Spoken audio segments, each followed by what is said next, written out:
CBS Television Sports presents the National Football Conference Championship game between the Dallas Cowboys and the San Francisco 49ers. Brought to you by the Foundation for Full-Service Banks on behalf of all full-service banks in your area. And by Ford and your Ford dealer, who bring you the better idea cars for 1971. And by Allstate Insurance Company. You're in good hands with Allstate. And by Olympia Beer, brewed in Tumwater, Washington, because that's where the water is.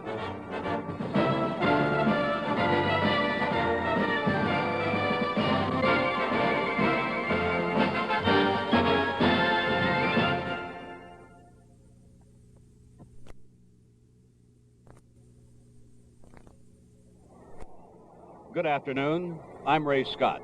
And a very special greeting to those of you who are viewing our game in Alaska, our game that is about to begin. You know, I can't think of a game with more dramatic overtones than this upcoming clash between the Cowboys and the 49ers. What these teams have done on their way to this game today has been beautifully chronicled by Jack Whitaker, and Pat Summerall has talked of some of the personnel. I would like to dwell for a few seconds on what I believe the game will hinge on, namely on mental attitude. The Cowboys, a team that has been so very close to greatness, but that elusive big game has always escaped them. The 49ers, on the other hand, they have known frustration, but of a different kind.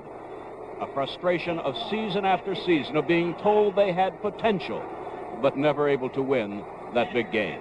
And so I think that we have today a game with dramatic overtones and a game that I'm looking forward to so very much. A game I believe will hinge on an elusive thing known as mental attitude. I'm looking forward to it. And we'll be ready for the start of today's championship game in just a moment.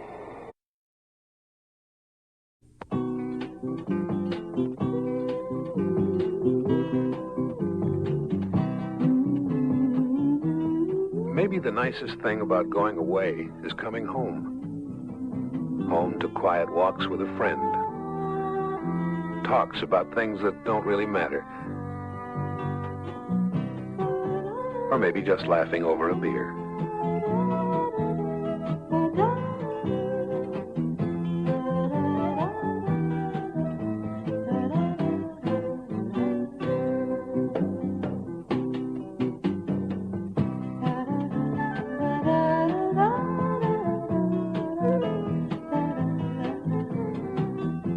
We make Olympia for times like these, and we brew it with the best water we know, the naturally pure artesian brewing water of Tumwater, Washington.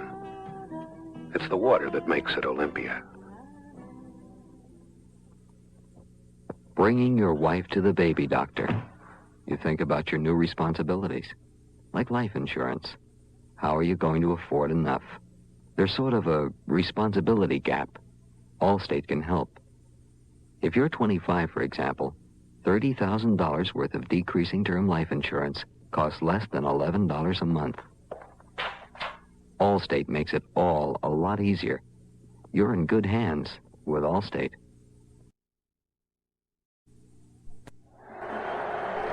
It is 48 degrees in San Francisco. Yesterday there was a big wind. Today there is practically none. And Pat, in all of my years in coming to this great area, I can't recall two more beautiful days than we had yesterday and again today. It is just spectacular here at Kezar Stadium. Perfect, I guess, just ideal weather conditions for any kind of football game. And one as big as this one, well, it has to be just a great asset to have a day like this. Field, by the way, is in excellent condition, a fast track.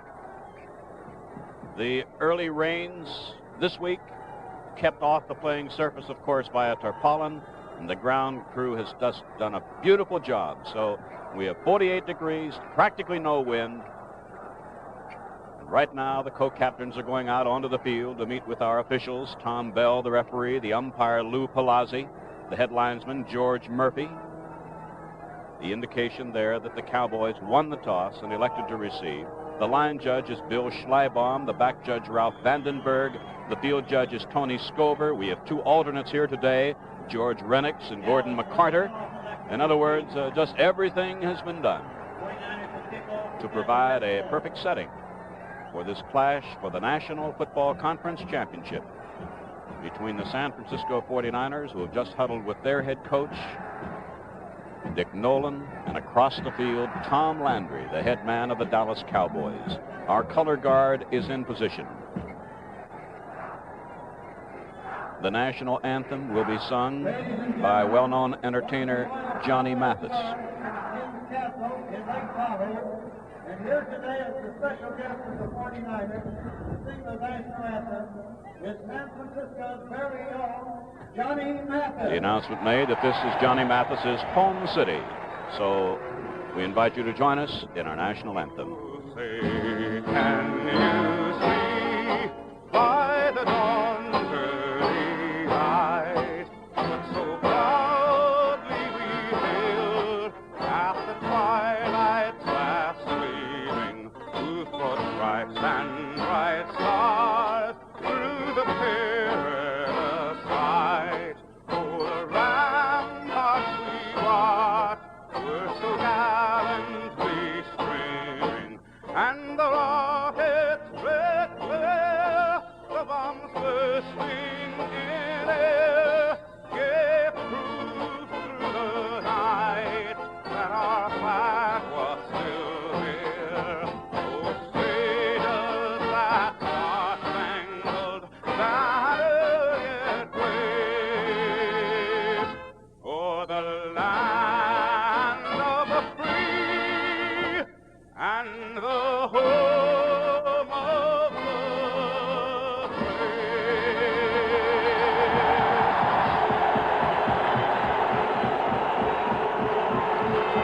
The anthem, by the way, was played by the Red Garter Band from San Francisco. Well, there's an indication as to which way the wind is blowing, Pat, as the balloons went up in the air. It'll be Dallas, let's see, with a bit, they'll have a following wind, the Cowboys will, in the first quarter, but not that much of a wind. Bruce Gossett will kick off. The deep men for the Dallas Cowboys. Number 43. There's a 33. It's Cliff Harris, yes. Cliff Harris ordinarily would not be back there. And Mark Washington, the young speedster, defensive cornerback. The ball was teed up, blew off the tee. Nope, there it goes again.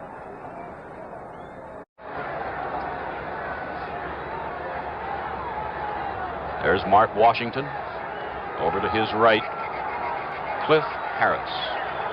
Two of the Cowboys' defensive backs. Capacity crowd, and we're happy that you're with us. The up man,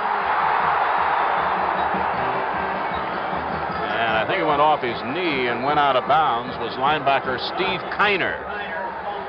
So the Cowboys, with a following wind, will start 1st and 10 from the Dallas 33-yard line. Craig Morton, number 14, will start at quarterback. We expect to see Dwayne Thomas, number 33, and Walt Garrison, number 32, at running backs, and they're there. That's Garrison right behind Morton and Thomas behind him. This is Thomas, and he's met behind the line by middle linebacker Frank Nunley. The Dallas Cowboy wide receivers will be Rucker, 88, and Hayes, 22. The tight end is Mike Ditka on the upcoming play, number 89. Rucker left, Hayes right. Ditka tight end on the left side on 2nd down, 11. Morton to Ditka, incomplete. Hit very hard by middle linebacker Frank Nunley. It'll be 3rd down, 11.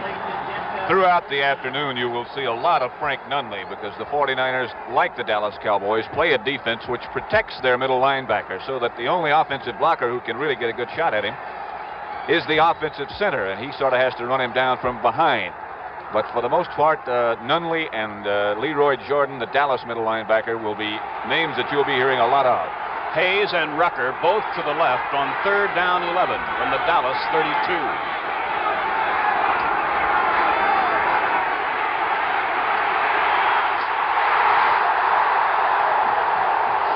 A penalty marker is down as Morton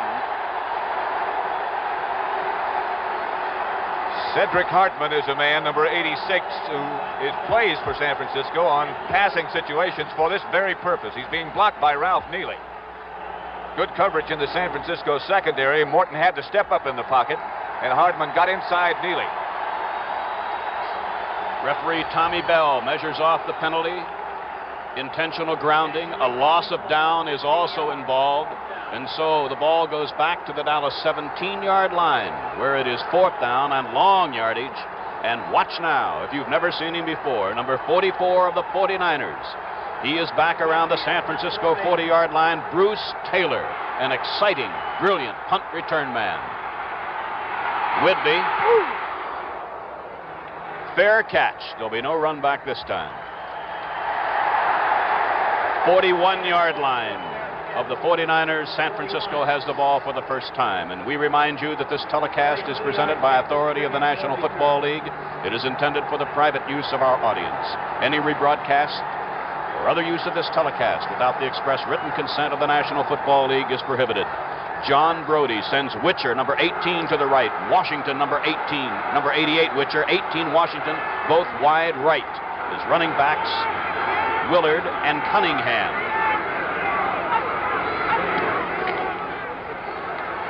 Willard, 2 yards. Now let's give you the rest of the San Francisco offensive lineup. The tight end is number 89, Bob Windsor. The interior linemen are Len Rohde, 76, Randy Beisler, 65, Forrest Blue, 75, Woody Peoples, 69, and Cass Banasak, number 79. Gain of 2 for Willard. Second down, 8, 49ers. From their 43, there is no score. Washington goes left and Renfro moves out with him. Witcher to the right, Adderley covers him. This is Willard, a block from Beisler. Coming up will be about a 3rd and 1 as Willard is out of bounds at exactly midfield. Hit out by Charlie Waters of the Dallas defense. Dallas is a very, very difficult team to run against. In fact, to score against. It's been now some 21 quarters since they last gave up a touchdown. On 3rd and 1, Dick Nolan takes Washington, the wide receiver, out, and he adds Ted Kwolek, number 82, a big second-year tight end. 3rd and 1 at the 50. And I can't help but remember 2 weeks ago against Oakland in a similar situation when John Brody had 3rd and 1. And he faked to Ken Willard on a dive off to the left side of his offensive line and hit Bill Tucker with a touchdown pass. This time the other running back is Cunningham. Willard is nailed for a loss back at the 49-yard line of San Francisco. Number 75, Jethro Pugh. Number 63, Larry Cole. And linebacker number 54, Chuck Howley. So on a loss of 1, it is 4th and 2. Next time San Francisco has the ball, we'll identify that Dallas defensive unit. But right now, Steve Spurrier is in to punt on 4th and 2. And number 22, you will see Bob Hayes. And you will see also for the Cowboys, number 30, Dan Reeves. Well, that's the first we've seen them shift into a punt formation, Pat. First time. Can you get the ball? Great punt. Hayes at the 8.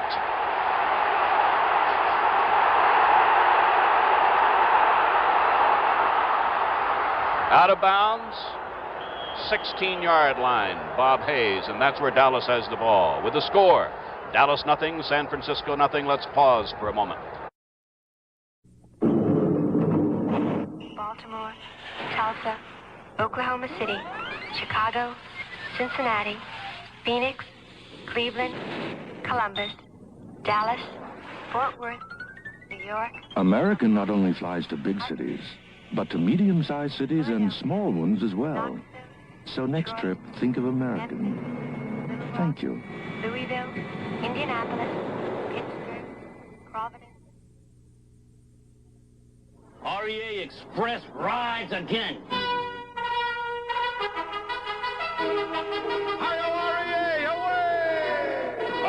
Express rides again. REA away. REA Express rides again. REA Air Express, the fastest delivery of small shipments known to mankind. REA away. the Dallas interior linemen, you'll see Ralph Neely, 73, Nyland, 76, Dave Manders, 51, Blaine Nye, 61, and Rayfield Wright, 70. Pettis Norman is the tight end, number 84. First and 10 Cowboys from their 16. This is Garrison to the 20. Tripped up by Kruger. Final tackle by Bell. With second down and about 7 coming up, the San Francisco defense, Bill Belk, 72, Roland Lake, 60, Charlie Kruger, 70, Tommy Hart, 53. They're up front. We'll pick up the rest of that unit in a moment. Dallas second down, 7 from their 20, first quarter, and no score. 11:40 left to play in the first quarter. That was Rucker in motion. This is Garrison, and he's close to a first down at the 27-yard line. Now there's Tom Landry. He's talking now with Pettis Norman. Mike Ditka was in on the last play as a tight end. Now Norman will come in with the play choice here, as it's the first down of the game has been registered by the Cowboys at the Cowboy 27.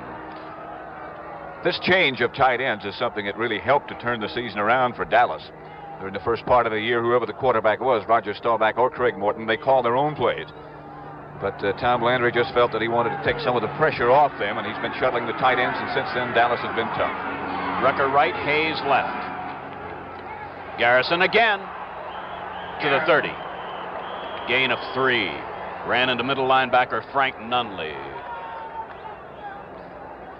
When it comes to stars, nothing can match the lineup of celebrities and athletes on next Sunday night's Super Comedy Bowl.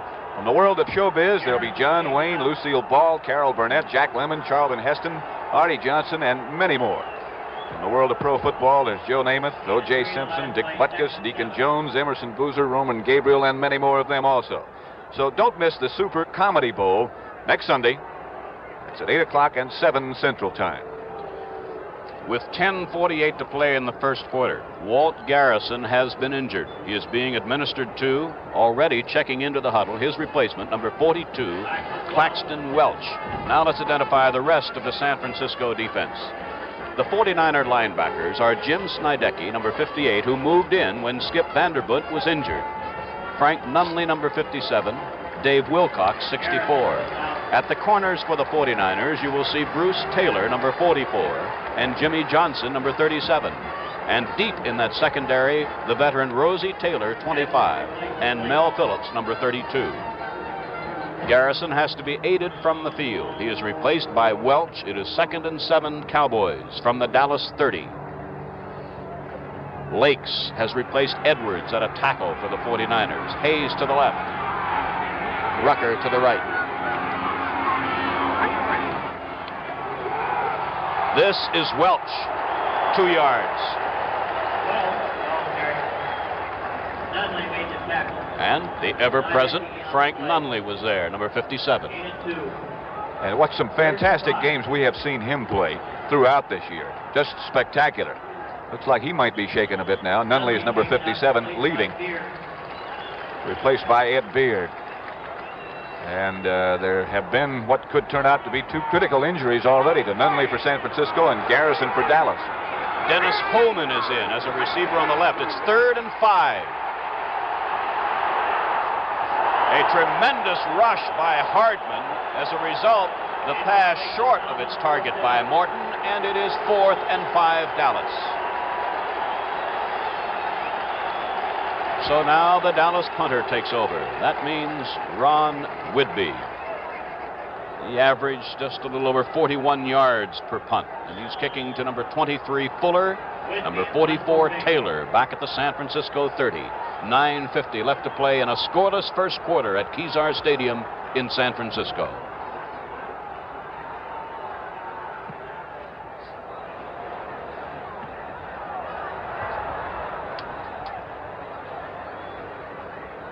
It will be the 49ers ball at the San Francisco 31-yard line. With the score, 49ers nothing and Cowboys nothing. Let's pause for a moment.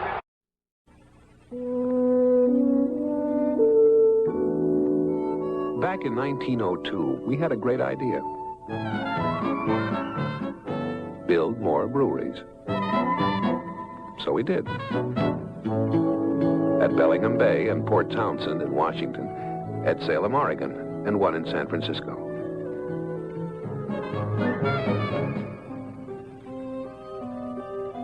The beer we made in these breweries was good, all right, but it just wasn't the same Olympia we brewed back home. So we shut them down. What made the difference? The water. The pure, natural, artesian water found only at Tumwater. Today, there's only one Olympia brewery, at Tumwater. And Olympia is one of the most popular beers in the West. Proof that when it comes to beer, it's the water.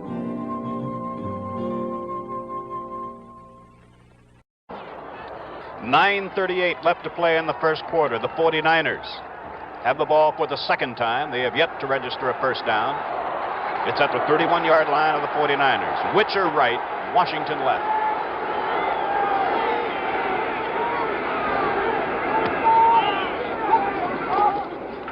Brody behind Willard.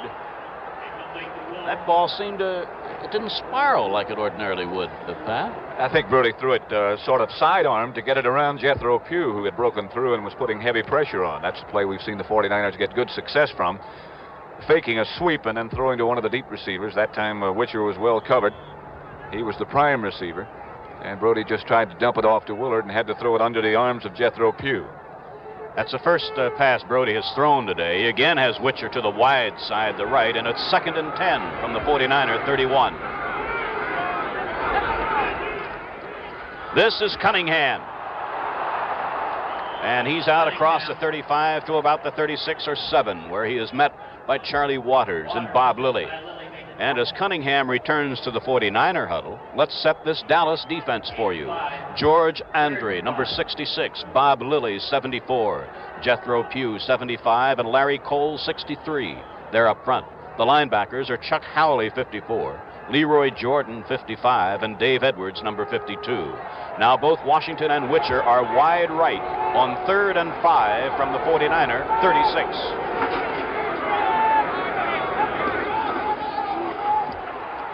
This is Willard. First down, 49-yard line. Tackled by linebacker Leroy Jordan and Cornell Green from the secondary. This is something which might resemble a very, very quick screen pass, this last play that John Brody just ran. He just dumped the ball out to Ken Willard, and he already had his offensive tackle, Cass Banaszak, and offensive guard Woody Peoples out in front. Good yardage. Between the 48 and 49-yard line of San Francisco. And again, Washington and Witcher are wide right.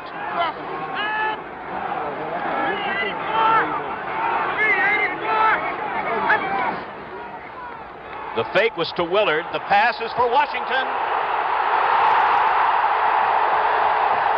He's at the 9-yard line.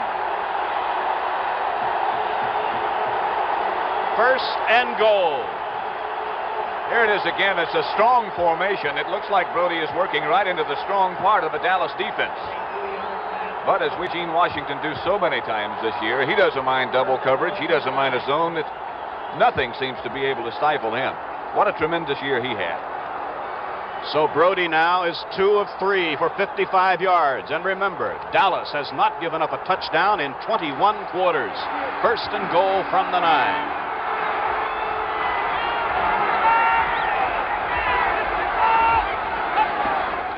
This is Willard. Oh, he met Lilly at the line of scrimmage, and there is no gain. And Jethro Pugh was there, too. Sometimes it's too bad that you can't really see what goes on in what's called the pit, the space between the offensive line and the defensive line. There's one matchup today, one pairing that would be worth just watching right by itself. That's between Bob Lilly, number 74, who just made that tackle, and the man across the line from him for San Francisco, Randy Beisler. That ought to be some battle all day long. Second and goal from the 9. Washington left and Witcher right.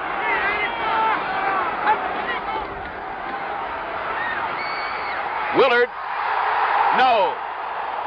Linebacker Dave Edwards picking up Ken Willard coming out of the backfield, and it's incomplete, and it'll be 3rd and goal at the 9. Brody was able to get just exactly the matchup that he wanted there. Edwards is the strong side linebacker for Dallas. He plays usually in front of the tight end. Howley is the weak side linebacker. If one of their linebackers does have to cover a back coming out of the backfield, they'd rather have Howley do it. So in terms of matchups there, Brody accomplished just exactly what he wanted to do. He had his running back Willard being covered by Dave Edwards.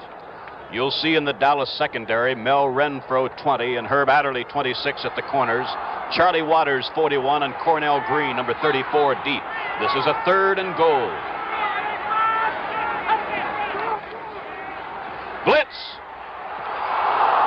Cornell Green was blitzing, and the pass intended for Willard is short. And it's 4th and goal, and in comes the place-kicking unit. And the Cowboys defense has still that tremendous record intact. The crowd was a little bit unhappy with Brody, but as you pointed out, Ray, Cornell Green, the safety man, was blitzing, and Brody had really no chance. He did have Willard open, but he was lucky to even get the pass off without losing yardage. That is something, by the way, that Dick Nolan, this 49er coach, was telling me before the game that he felt was one of the real big differences in Brody this year and years past, was that he had the ability to get rid of the ball without taking a loss and at the same time not getting it intercepted. Gossett, 21 field goals, has just hit another one. The 49ers are on the board, and they lead by 3-0. We'll be back with San Francisco's kickoff in just a moment. This is Ford's Maverick, the simple machine. Simple to own, drive, and service. And this is one of the strongest, quietest Fords ever built. The 1971 Ford LTD.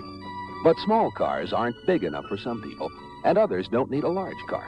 So Ford has something right in the middle you should know about. Torino. If you like small car prices and the sportier way small cars handle, but you don't want to give up the smoother ride of a big car or room for 6, remember, Ford's got something right in the middle. Torino. And you can take your choice of sedans, wagons, sports roofs, hardtops, even a convertible. When you want some of the things from a small car and some of the things from a big car, you want something right in the middle. Torino. All 14 models are available at your Ford dealers now. Ford gives you better ideas. Mark Washington there on the left is one of the deep receivers. Over to his right is Cliff Harris. There's Harris. Gossett kicking into the wind. 6:31 left in the first quarter. The 49ers have scored first on the field goal. That ball's really hanging. One of the up men, Charlie Waters, brings it out to the 31-yard line. That wind's a lot stronger than we thought it was. Next weekend, Sunday, January the 10th, National Hockey League action returns to the CBS television network every Sunday afternoon throughout the conclusion of the Stanley Cup playoffs. You'll see all the great teams in this fast-paced sport every Sunday through the Stanley Cup playoffs. On January the 10th, it'll be the Philadelphia Flyers against the Montreal Canadiens at 1:30 p.m. Eastern Time. Bob Hayes wide right as the Cowboys line up in the I. Rucker in motion left. This is Dwayne Thomas. And the Cowboys have crossed into 49er territory at the 48-yard line, where Mel Phillips moved the brilliant first-year running back out of bounds. Not a very complicated play, just straight ahead. Neely is out in front with a good block, but watch the strength that this guy possesses as he just pulls through the tacklers. Doesn't look like he's all that fast, but nobody seems to run him down. Strong candidate for Rookie of the Year, Dwayne Thomas. And on the other side of the line is a young man by the name of Bruce Taylor, who will be considered for that honor. First down, Cowboys at the 48-yard line of San Francisco. Here comes Rucker. This is Claxton Welch, who came in when Walt Garrison was injured a little while ago. Good gain on first down. And it'll be second down and 2 as Bruce Taylor made the tackle. Should point out that both Frank Nunley, who was injured a little bit earlier, has returned to the game, and Walt Garrison, who on the play before was hurt when he was hit by Nunley, is up and around on the Dallas sideline. So apparently neither of those two is hurt very seriously. 5 minutes and a few seconds left to play first quarter. Dallas 2nd and 2 at the San Francisco 40.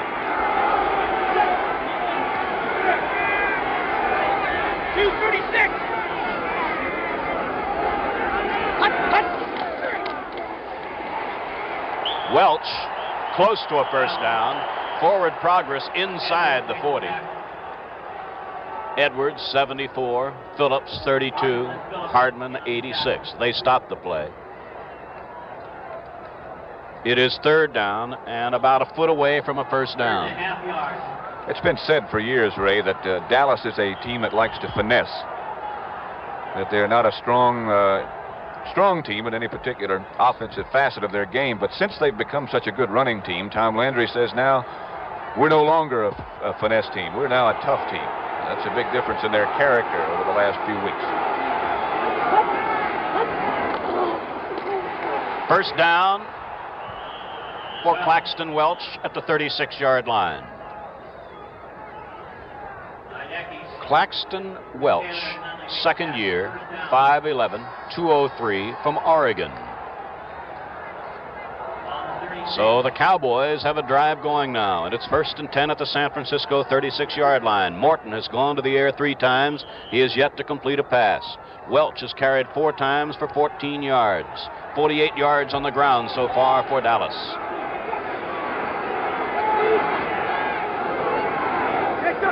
It's Rucker who went in motion. Morton looking deep. In and out of Rucker's hands at the 15-yard line. Morton had to do a little dance to get up in a position to throw that ball, but he'll never throw one any better than that. He had to zip it in the middle in between defenders, and he got that done. Rucker just couldn't hold on. Rucker, by the way, first year from Boston University. I believe it's Boston University. That's correct. He's a very close friend of Bruce Taylor, who's the San Francisco defensive back. So Morton now has passed 4 times, looking for his first completion. 2nd and 10. This is Welch. Penalty marker down at the line of scrimmage. Now we'll watch for a preliminary signal, a holding indication from one of the officials. That's the preliminary signal. There was a gain of 6 yards on the play. So a blow to Dallas. As the 6-yard gain is nullified, the holding occurred along the line, 15 yards from there. Back to the Dallas 49-yard line, and here's referee Tommy Bell with the signal. So Dennis Holman now comes in, number 24, one of the Dallas wide receivers. The Cowboys must reach the San Francisco 26-yard line for a first down. So it is 2nd down, 25. Rucker lines up wide right. Oh, that looks like that's that wishbone the way they lined up. Hayes went in motion. We have another marker down. This is Claxton Welch. And Jimmy Johnson, the cornerback, and Dave Wilcox, the left linebacker, stopped the play. But remember, a penalty marker is already down.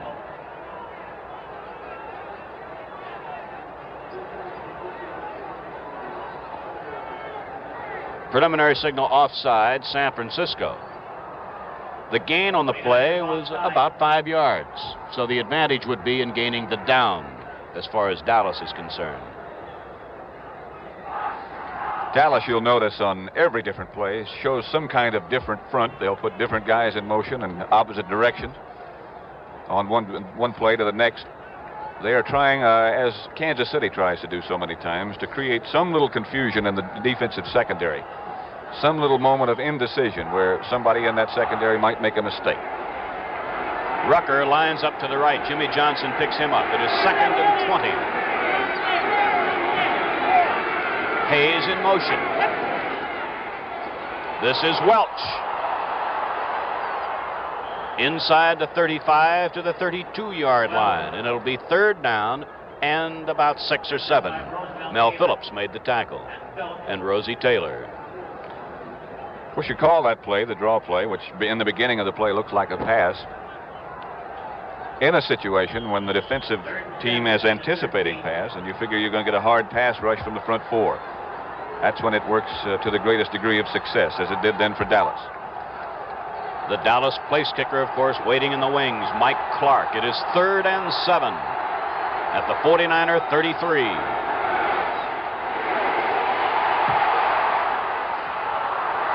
broken down beautifully by Mel Phillips. Intended for Bob Hayes. Phillips would not normally be covering Hayes. He'd be covering the tight end. But again, in those different type of Dallas formations, sometimes you get a mismatch like that. And that's part of the purpose of doing it. Mike Clark, 18 field goals, 27 attempts. A slight angle. It'll be an attempt of just under 40 yards. Reeves holding.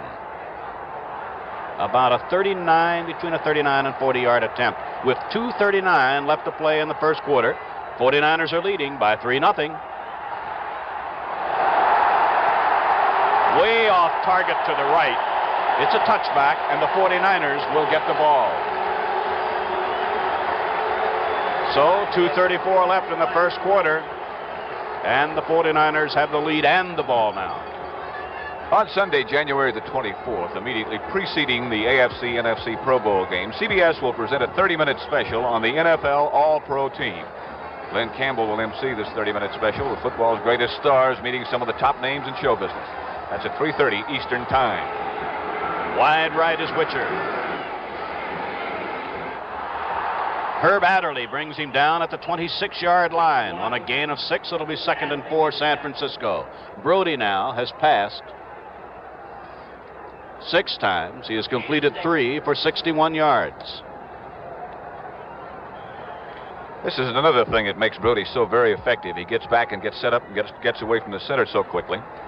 And he has the arm to throw those sideline passes like that. And against man-to-man coverage, as Dallas uses, that can be very effective. This is a 2nd and 4, and this is Washington working against Adderley. First down, 34-yard line. Adderley made the tackle. Leroy Jordan came over to make it very emphatic. First down, 49ers. As fast as Washington is and as quick as he is getting down the field and running that pattern, and as we pointed out a second ago how quick Brody can get the ball out there, it's almost impossible for a linebacker to get out and help and take the short zone away from those receivers and help out underneath for the cornerbacks, Adderley and Renfro. That can be a very effective pattern all day.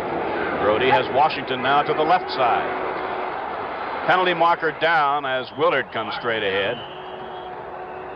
It looked to me like Brody might have been trying to take advantage of the fact that the lineman had jumped into that neutral zone. That is something that he and Forrest Blue, his offensive center, have worked on. If they see somebody jump offside, Brody is always ready, and he snaps the ball before they can have time to get back.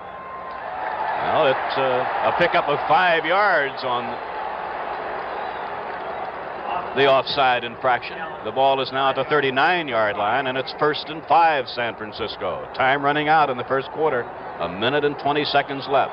The 49ers are leading on a field goal by Bruce Gossett.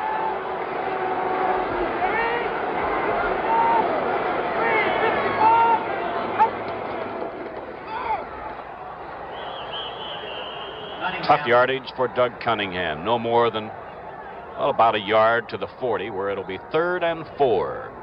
Dave Edwards made that defensive play for the Cowboys. 2nd and 9. The crowd is responding to the announcement by the public address announcer that it's 2nd and 9.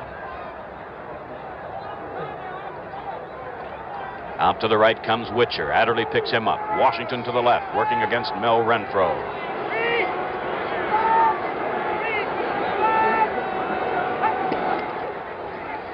This is Willard, and he has a first down at the 46-yard line. I believe that Cornell Green was blitzing again that time, wasn't he, Pat? Yes, he was, right up in the line. He misguessed Brody's count a little bit. He wasn't able to hide the safety blitz as much as you'd like to make it effective. There's Cornell Green, 34, who had been a cornerback before this year, but now is the Dallas strong safety. Willard has carried 5 times for 14 yards.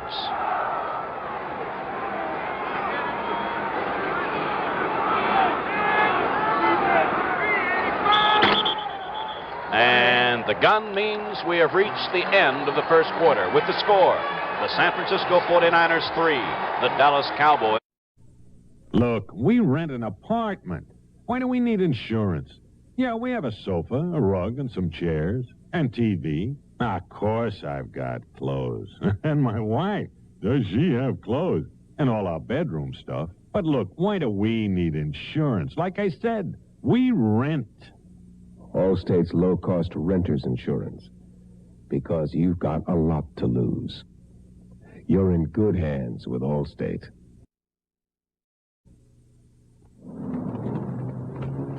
Welcome to American Airlines, sir. Sir? Excuse me, sir. Your baggage has been checked through to New York, sir. Gate 7. Number 7.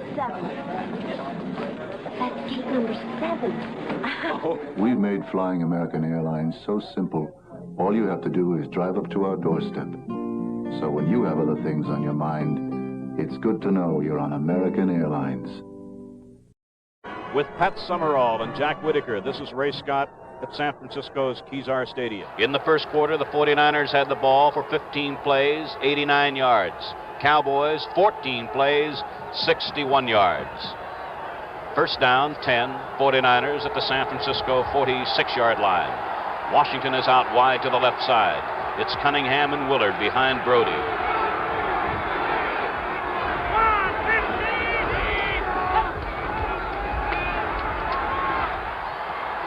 Batted down by number 63, Larry Cole.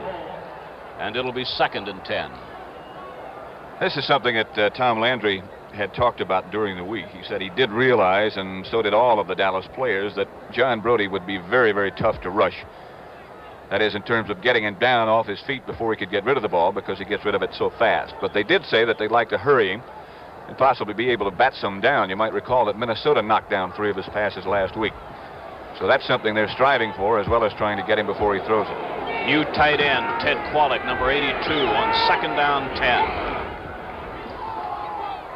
Fake to Cunningham. Willard with the ball. He's close to a first down. Around the 45-yard line of the Cowboys. The fake was to Cunningham. The pass was to Willard. The ball is at the 44-yard line of the Cowboys. First down. Leroy Jordan made the tackle, along with Herb Adderley. That's that same quick screen that they used before to good success to Willard. And somebody with a whale of a block on Cornell Green. I saw his heels fly up in the air close to the Dallas sideline. Change in the secondary. Cliff Harris, number 43, has moved in. And he has replaced, I believe, Cornell Green. Yes. This is Willard. He's at the 38-yard line. A gain of 6 before linebacker Chuck Howley. There's Chuck Howley, number 54, made the tackle.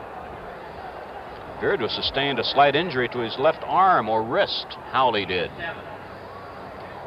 If you look at that Dallas secondary, you just know exactly how John Brody is thinking now. That's Ken Willard leaving. I think he's got a problem with his shoulder pads, but both of the Dallas safety men are now rookies.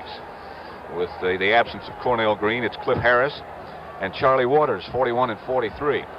Number 24, Jimmy Thomas, has replaced Willard. It's 2nd down, 3.5.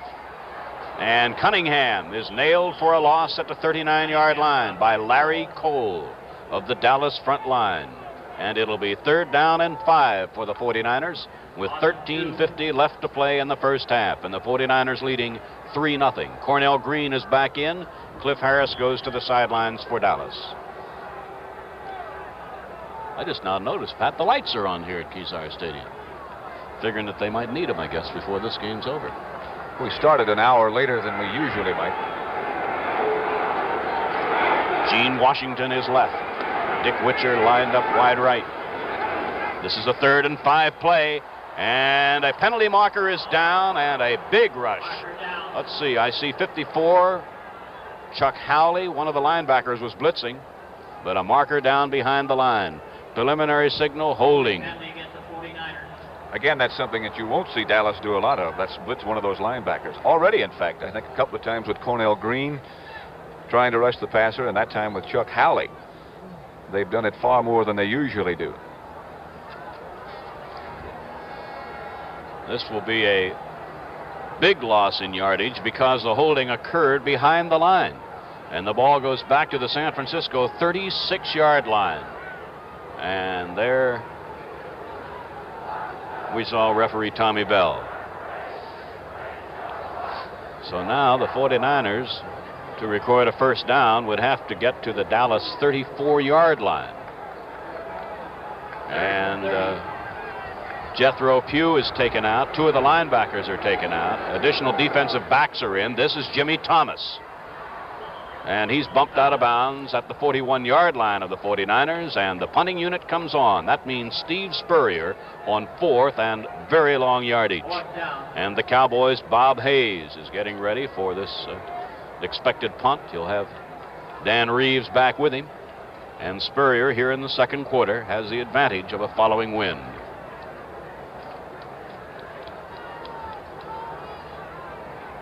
Hayes is inside the 25-yard line. Spurrier kicking from inside the 49er 30.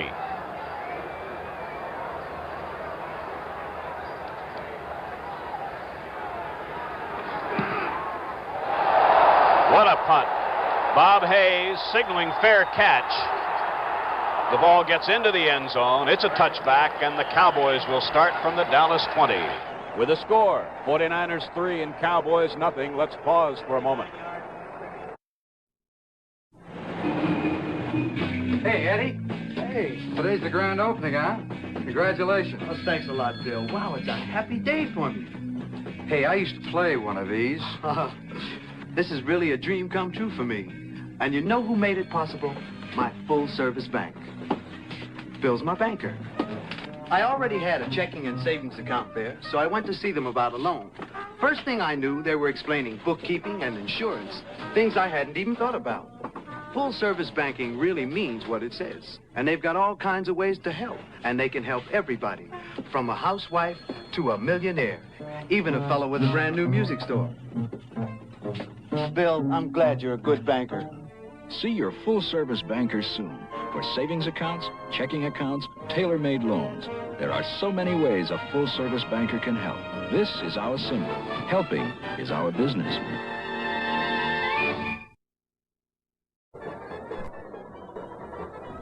As we look at veteran John Brody, and to his left, the brilliant young receiver, Gene Washington, I'm reminded that John Unitas, the veteran quarterback of the Baltimore Colts, and his teammates, we extend congratulations to them on their winning of the American Football Conference Championship earlier today. First and 10 Cowboys from the Dallas 20-yard line. Craig Morton is the quarterback. He sends Rucker in motion. And this is Garrison, getting just a yard or so. Frank Nunley, 57. Jim Snydecki in on the tackle. We'd like to remind you that next weekend, CBS will bring you another sports special, the Glenn Campbell Los Angeles Open Golf Tournament. This is the first event of the 1971 PGA Tour. Most of the top pros will be competing, including defending champion Billy Casper. That's Saturday, January 9th at 5, and Sunday, January the 10th at 4:30 p.m. Eastern Time, live and in color. Second down, 9, Dallas. This is Dwayne Thomas. And he's out close to a first down around the 30-yard line. Dwayne Thomas has carried now 3 times for 30 yards. Garrison 4 for 14. And Claxton Welch 5 for 27. It is a first down for the Cowboys at the Dallas 31-yard line. 12:24 left to play first half. The 49ers are leading 3-0. Rucker lines up wide right, as does Hayes.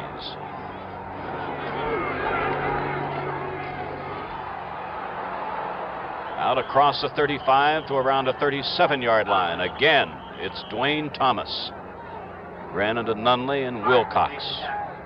There's Thomas, number 33.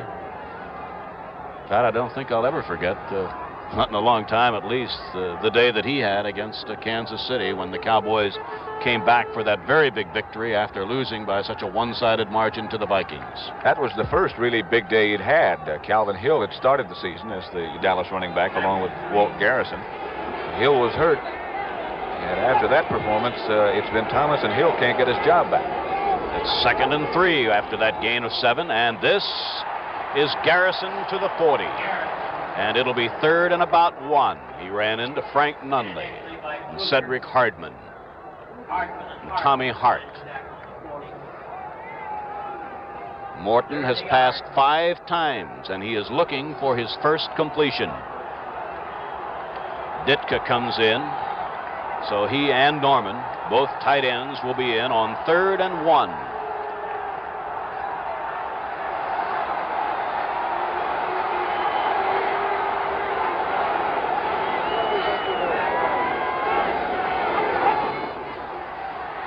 To the outside comes Thomas, and he might have fallen forward enough for a first down at the 42-yard line. It is a first down. Wilcox and Johnson made a fine defensive play, but Thomas picks up the first down nonetheless. Ditka goes out, and Rucker comes back in. This Dallas drive started at the Cowboy 20-yard line, following a punt into the end zone by Steve Spurrier. Morton sends Rucker out to the left, working against Bruce Taylor. Hayes to the right, on the corner where Jimmy Johnson is.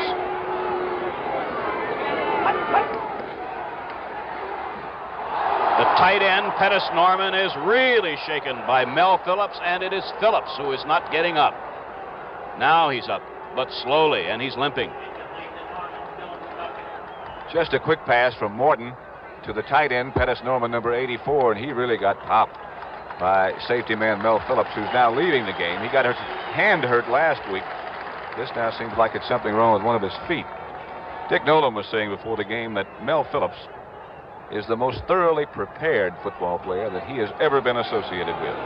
It's 2nd and 10, and Johnny Fuller has replaced Phillips in the secondary. A screen to Dwayne Thomas. And he has a first down at the 49er 44-yard line, where he's collared by linebacker Dave Wilcox. So Morton's first completion moves the Cowboys into 49er territory.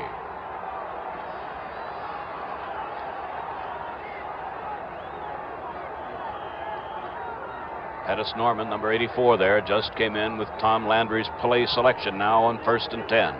9:50 left to play in the first half. The Cowboys lead or trail 3-0. Bruce Gossett of the 49ers has accounted for the only scoring.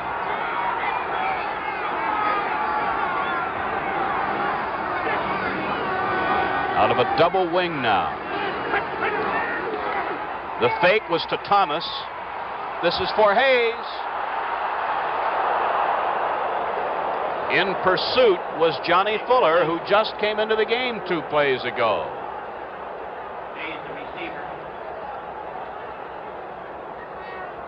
San Francisco had a blitz on that time with linebacker Wilcox and linebacker Nunley involved. Let's take a look at this. 64 is Wilcox to the left of your screen, picked up by Nye. Nunley went to the other side. Fortunately for Dallas, Morton, the quarterback, had called a short rollout, and he rolled away from that pressure from the linebackers. He did get the single coverage on the man that he obviously wanted to work on, Johnny Fuller, who just replaced Mel Phillips. And he got the receiver on him, too, that he wanted, Bob Hayes, who, of course, can fly. Brief delay because Hayes just got back to the huddle. Now it's 2nd and 10, the Cowboys. Hayes to the right.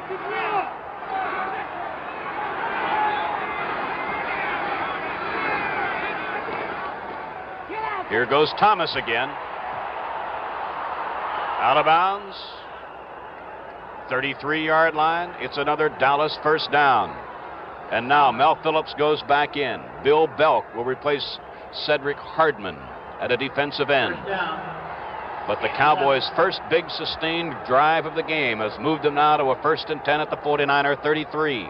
9:20 left to play in the first half. Thomas now has carried 6 times for 50 yards and 93 yards on the ground for the Dallas rushing attack. Rucker and Hayes wide right.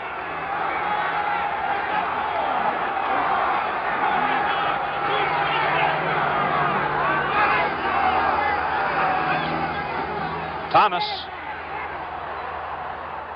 And he's down to the 26-yard line.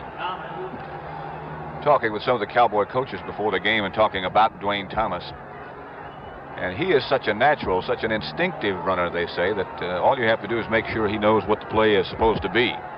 If you try to coach him, you might mess something up because he's just got a feel. Thomas is 6'1" and 220, a rookie from West Texas State. It is 2nd down and 3.5. Here he goes again. And he's close to a 1st down around the 23-yard line. You know, you'd like to be able to make some comments about the type of strategy that a team might be employing, but there's really not too much to say about the way Dallas operates. They'll run it and run it and run it until they absolutely have to put it in the air. Morton will average maybe 16, 18 passes a game, and that's all. Another 1st down for the Cowboys. Roland Lakes comes out. Earl Edwards moves in the front line for the 49ers.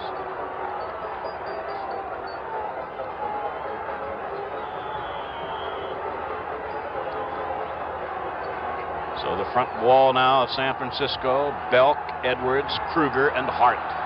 1st down, Cowboys.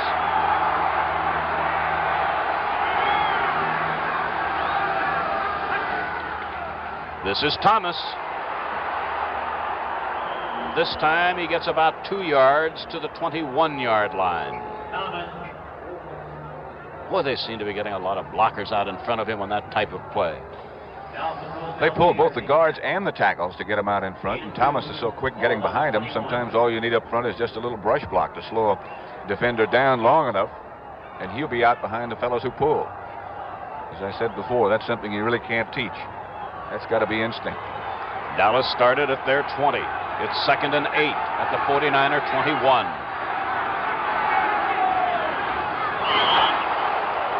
I think every official on the field threw the penalty flag.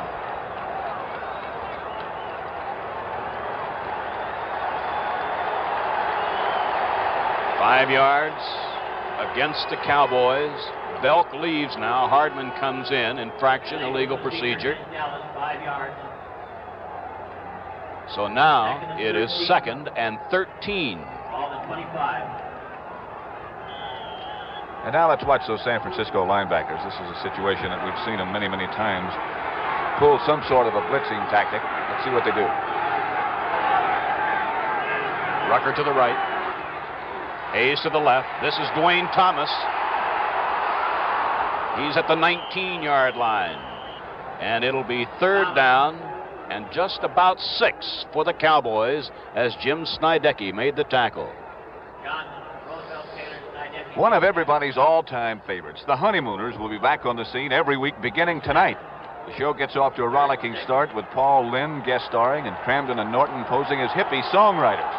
So join Jackie, Art Carney, and company for the opening tonight at 10 and 9 Central Time. A 3rd and 6 play coming up. Rucker to the left, Hayes to the right. The ball at the 19-yard line of the 49ers. This is the tight end, Ditka, and I don't believe he has a 1st down. The ball is at between the 13 and 14-yard line. The Cowboys had to reach the 12 and a half. So it is 4th down, and Mike Clark, the place kicker, comes in. He's tried one, which was well off to the side. And we're going to take this opportunity to pause 5 seconds for station identification.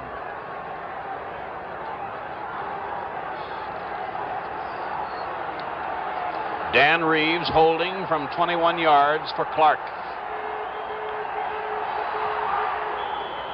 And we have a tie ball game. Cowboys 3, 49ers 3. We'll be back with a Dallas kickoff in just a moment. Jones, if that shipment doesn't get here this morning, I'll have your job.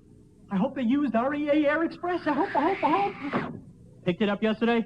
Got it here this morning. Call me anytime. Silver Bullet, who was that man? Hi, REA, away!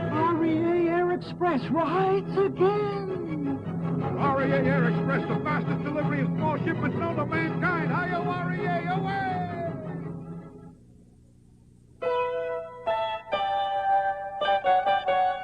You can find anything in Hong Kong. Ivory, silk, jade, and an American beer, Schlitz. And out here that says home.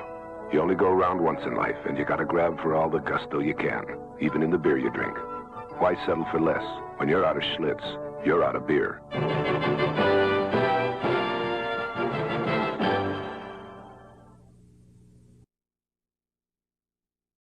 There's Jimmy Thomas, number 24, along with Bill Tucker, number 45. Waiting the kick from Dallas's Mike Clark. Thomas, by the way, 68 yards and 10 carries. Jimmy Thomas at the 16, 30, 33-yard line. And with exactly 6 minutes and 1 second left to play in the first half, the 49er offense takes over. Total offense now, let's see, Dallas has had the ball 29 plays, 130 yards. 49ers 20 plays, 109 yards. Out to the left comes Witcher. To the right, Gene Washington. Willard and Cunningham are the running backs behind Brody. The fake was to Willard. The pass is to Cunningham. 48-yard line, 1st and 10. Mel Renfro made the tackle.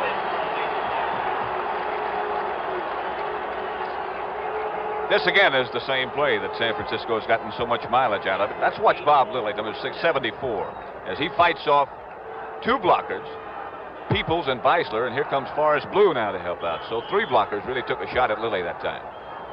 I think that would be really frustrating after a while to have that many people trying to block you and keep having to pour it on every play.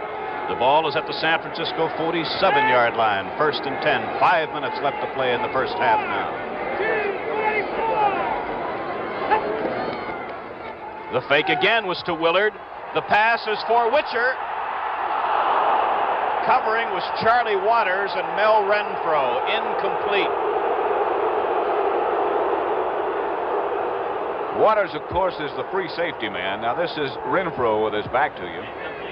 But he's going to get some help from Waters, who comes over because nobody comes out of the backfield for him to cover. Waters arrived on the scene. You saw how Renfro just stayed to the outside throughout that whole pass pattern, knowing that he had help coming. Usually when you see a long pass completed for a touchdown, somebody gets mixed up in that secondary, and when you expect the help and it doesn't get there, you get burned. 6 of 11 for Brody, 95 yards. It's 2nd and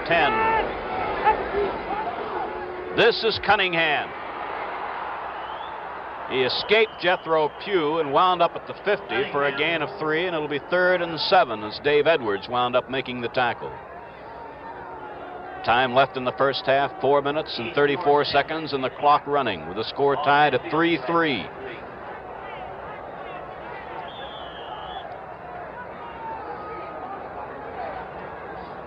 "48 degrees was the game time temperature. Just a perfect day." Witcher right, Washington left.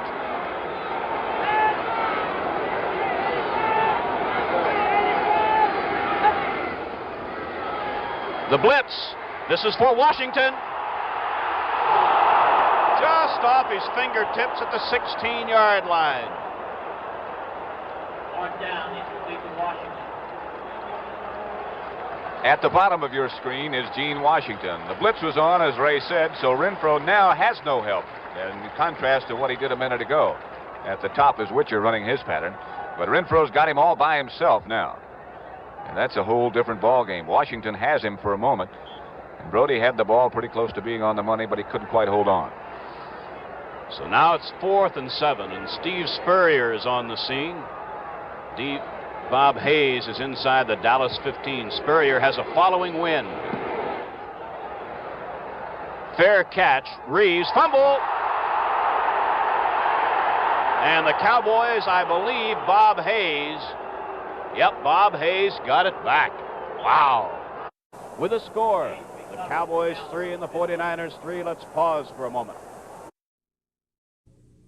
With the world getting noisier and noisier, it's hard to find a nice quiet spot these days. And it's becoming harder. Even out here.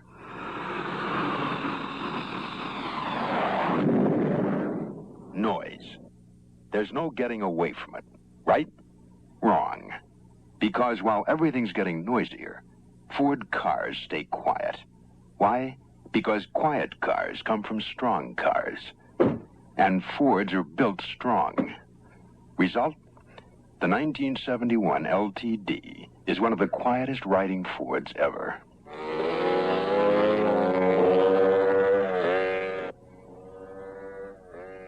Take a quiet break in the 1971 Ford. Ford gives you better ideas.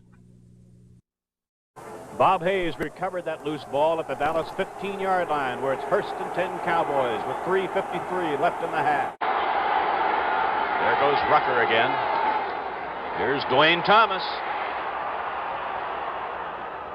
He ran into Rosie Taylor out around the 25-yard line. And Dwayne Thomas is having another tremendous day. Yeah, he just overpowered Rosie Taylor for about an extra 3 yards. Taylor had a good shot at him and made a fine tackle. But Thomas got about 3 extra yards that he normally wouldn't have gotten had not he been so strong. Here is Tom Landry.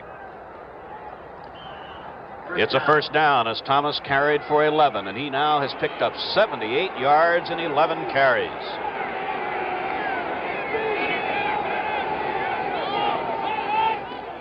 First man through is Walt Garrison, and he's out to the 32-yard line as the Cowboys are involved now in a race against the clock. And Pettis Norman sprints into the huddle with instructions from the coaching staff. Gain on that play for Garrison, 6 yards, 2nd down, 4. The clock's running. This now has turned into another element that Dallas hoped to be able to do, and that is control the football to such a degree that they would not give Brody and his explosive 49er attack as many opportunities as they might normally expect to get. Garrison is way out to the right, about 15 yards.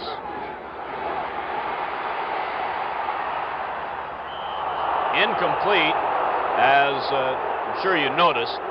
Morton wanted to set up a screen, but the 49ers, you'd have thought that they had somebody back in the huddle that time, knowing what was coming up. They had as many guys out there as Dallas did trying to set up that screen. It's Morton threw a dart at him. Pardon me, Pat. Well, that stopped the clock with 2:24 now left to play in the first half.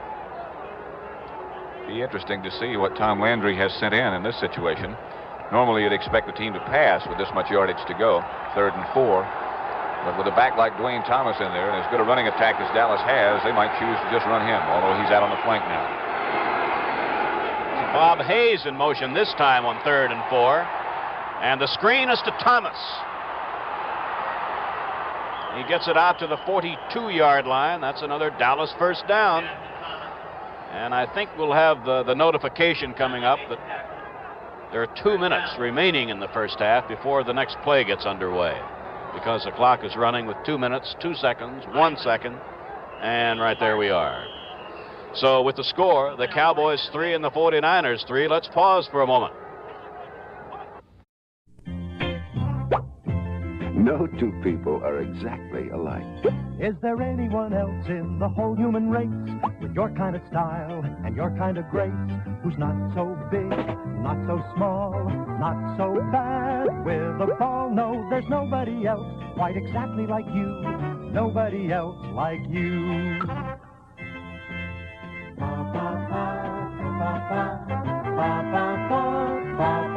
No, there's nobody else exactly like you.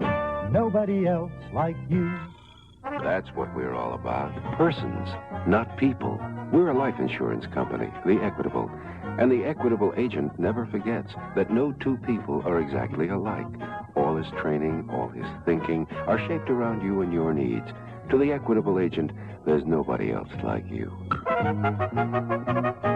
Nobody else like you.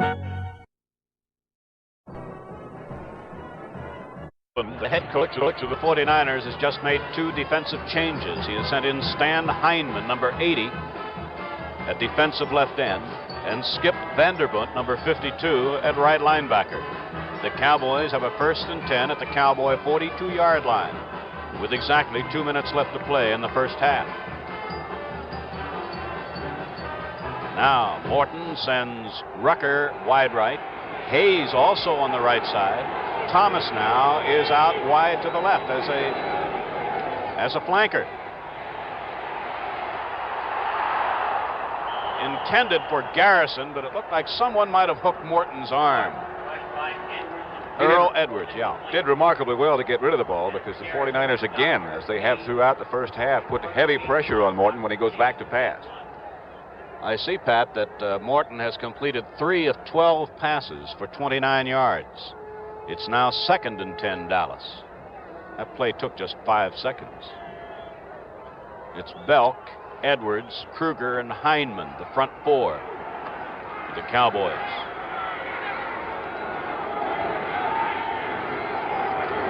Rucker coming in motion to the right. It was short of Reeves, who just came into the game. Again, as we pointed out a minute ago, Morton has been under heavy pressure. Here's Bill Belk, number 72, and watch him. He's being blocked, or attempted at being blocked, by number 73, Ralph Neely, but here comes somebody else to the outside, and again, Morton was lucky to get rid of it.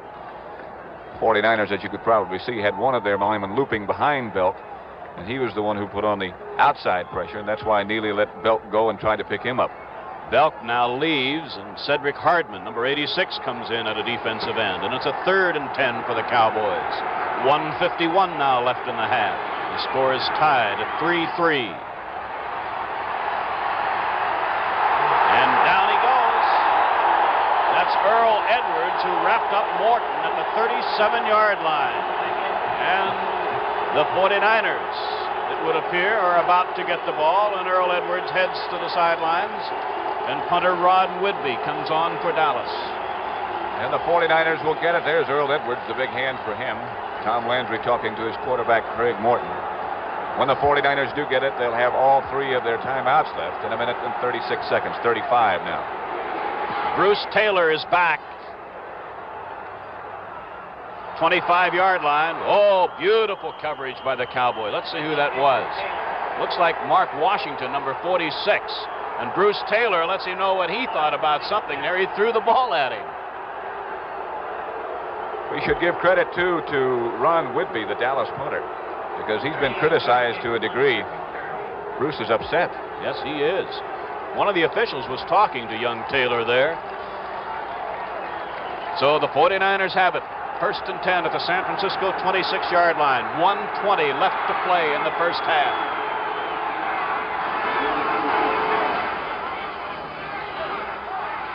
A screen to Cunningham. And a fine defensive play by Herb Adderley, the left cornerback, after a gain of about 6. And the clock is running. Don't go away at halftime, because I think you'll really enjoy this. The halftime show will feature O.C. and a half for the 49ers at the San Francisco 32.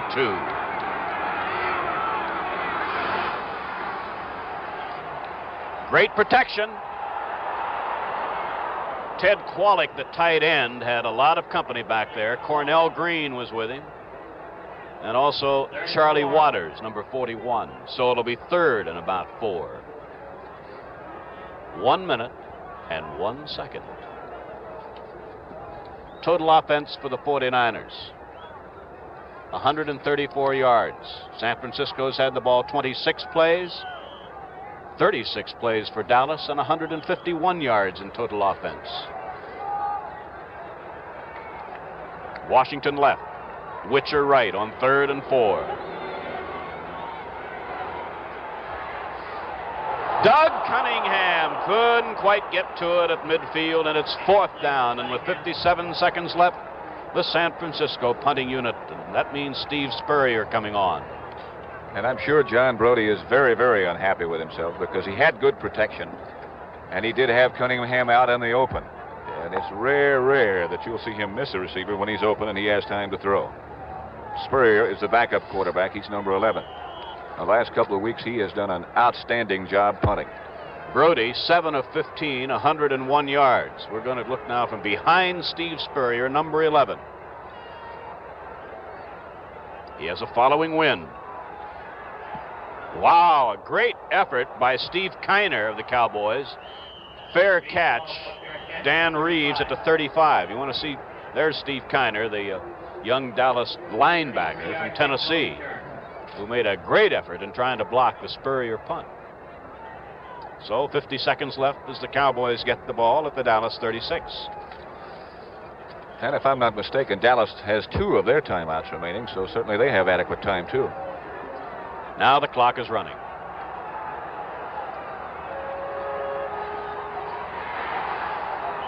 That one bounced into Walt Garrison's hands, and Morton just got rid of the ball. That was Cedric Hardman who really decked him. In spite of the fact that that was a very short pass and Garrison was just barely downfield, Morton still was under heavy pressure. You know, Ray, I think it must have something to do with what the linemen are really accustomed to doing, because Dallas pass protection now seems to be breaking down, and Morton is not getting much time. That offensive line is geared to a running attack and a ball control game, and I think they're just more used to doing that than they are pass blocking. It's now 2nd down 10. This is Dan Reeves, and Hardman has him. Ran him out of bounds inside the 30. Dan almost wound up in the stands. There he's, number 30. He was way over on the running track in front of the stands. Loss on the play of 7 yards. It's 3rd and 17. Tommy Hart was in for 1 play and is replaced by Stan Hindman, and that's Mike Ditka, number 89, joining the Dallas huddle. 33 seconds now left in the half. The score is tied at 3-3. There are bigger defensive ends than Cedric Hardman. He's 6'3" and 255, a rookie from North Texas State. But there are none anywhere any quicker. He gets off the ball and gets around his blocker as quickly as anybody in the league. This is Reeves, and Charlie Kruger nails him for a loss. All the way back at the 22-yard line. And the clock shows 23 seconds. That shows how much time is left. Now, I think the 49ers asked for a timeout, so they have, I believe, 1 timeout left, Pat. Is that right? I believe that's correct, yes. And it looks like we might again get the possibility, or at least certainly we'll have the possibility of seeing Bruce Taylor handle another kick.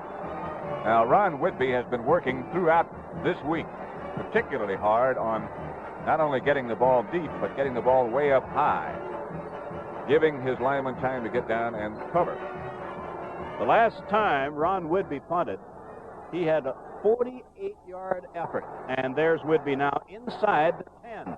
Now, what wind there is against him right now.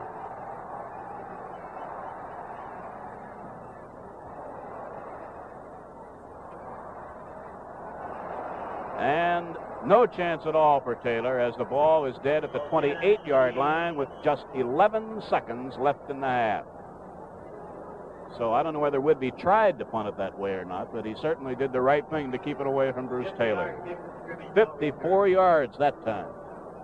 I started to say when he hit that one, when he first touched it with his foot, that's the kind that's dangerous against Taylor.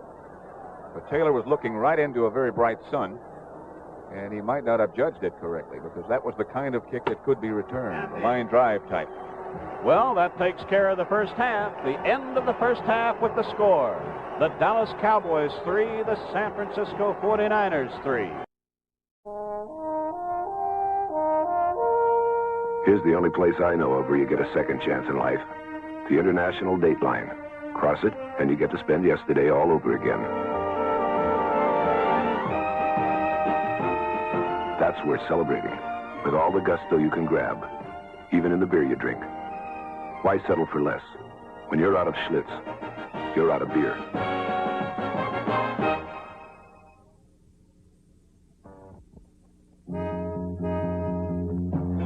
There's a computer company that has designed information systems for over 400 kinds of business. NCR. So NCR won't have to learn your business first, nor promise more than a computer can do. Someday your company will talk to one of the most experienced computer companies you know, because now you know. NCR means computers.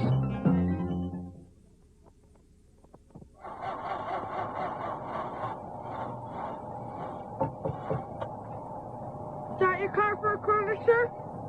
Meet the Sears Diehard, with bigger plates for more power. Cold weather power. extra starting power. Sears Die-Hard, with extra starting power to start your car when most batteries won't. The Die-Hard. Sold only at Sears.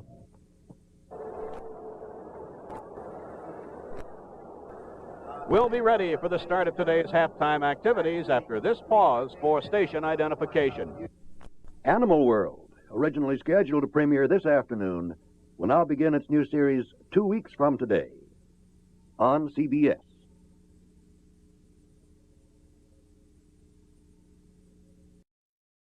Pat Henry has just introduced this young man, O.C. Smith, and accompanied by the Red Garter Band, our halftime show is underway. Feeling low, I think about her face aglow and ease my mind. Sometimes I call up at home knowing she's busy, and I ask if she could get away from me and grab a bite to eat. And she drops what she's doing, hurries down to meet me, and I'm always late. Sitting waiting patiently, smiles when she first sees me, she's made that way. Now if that's not loving me, all I gotta say is that God didn't make little green apples, it don't snow in Minneapolis when the winter comes. And there's no such thing as make-believe, no puppy dogs, no autumn leaves, and no BB guns. God didn't make little green apples, it don't rain in Indianapolis in the summertime. And when myself is feeling low, I think about her face aglow, and I ease my mind.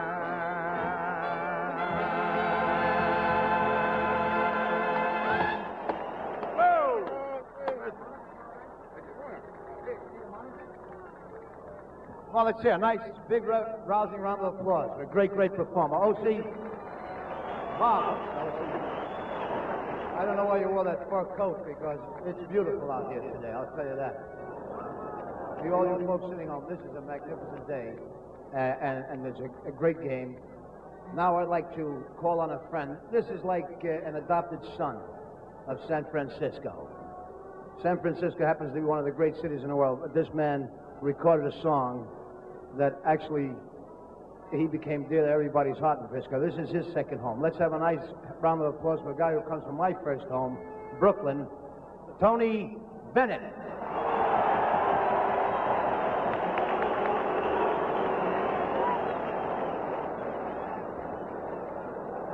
I left my heart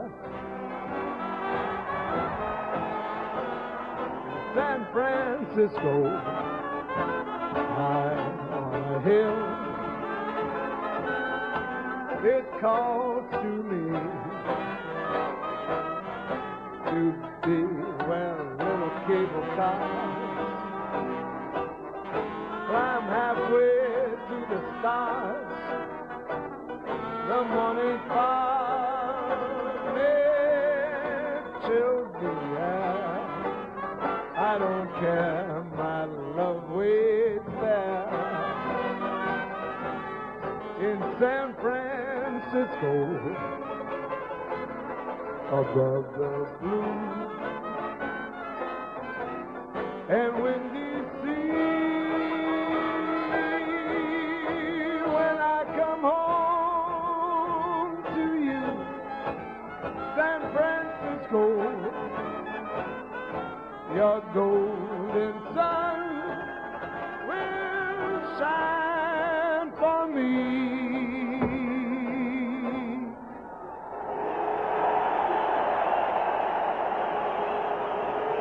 When I come home to you, San Francisco,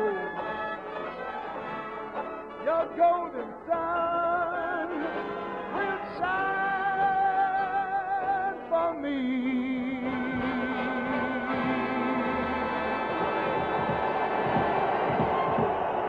Well, let's hear it for Tony Bennett. Beautiful. Tony, don't go away.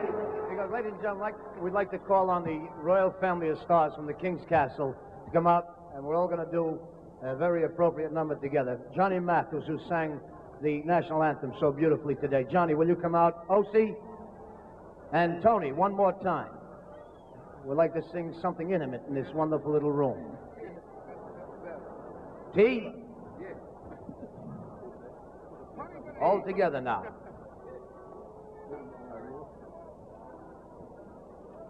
I got the scores here. Oh. Here we go. You want to give us a downbeat, Tony? All right. Here you go.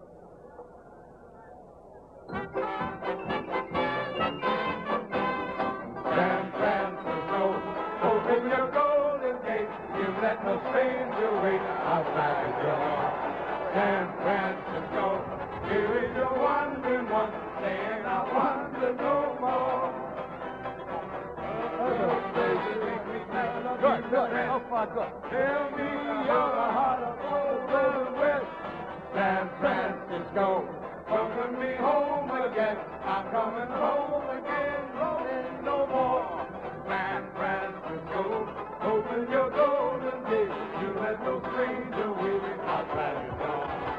San Francisco, here is your wandering one, saying I want to know more. Whoa! Good, O.C., you take it. Tell me you're the heart of all the gold. What was the Baltimore score? 27-16. San Francisco, welcome me home again. I'm coming home and go roaming no more. Let's hear it. Wonderful, wonderful performance. Thank you.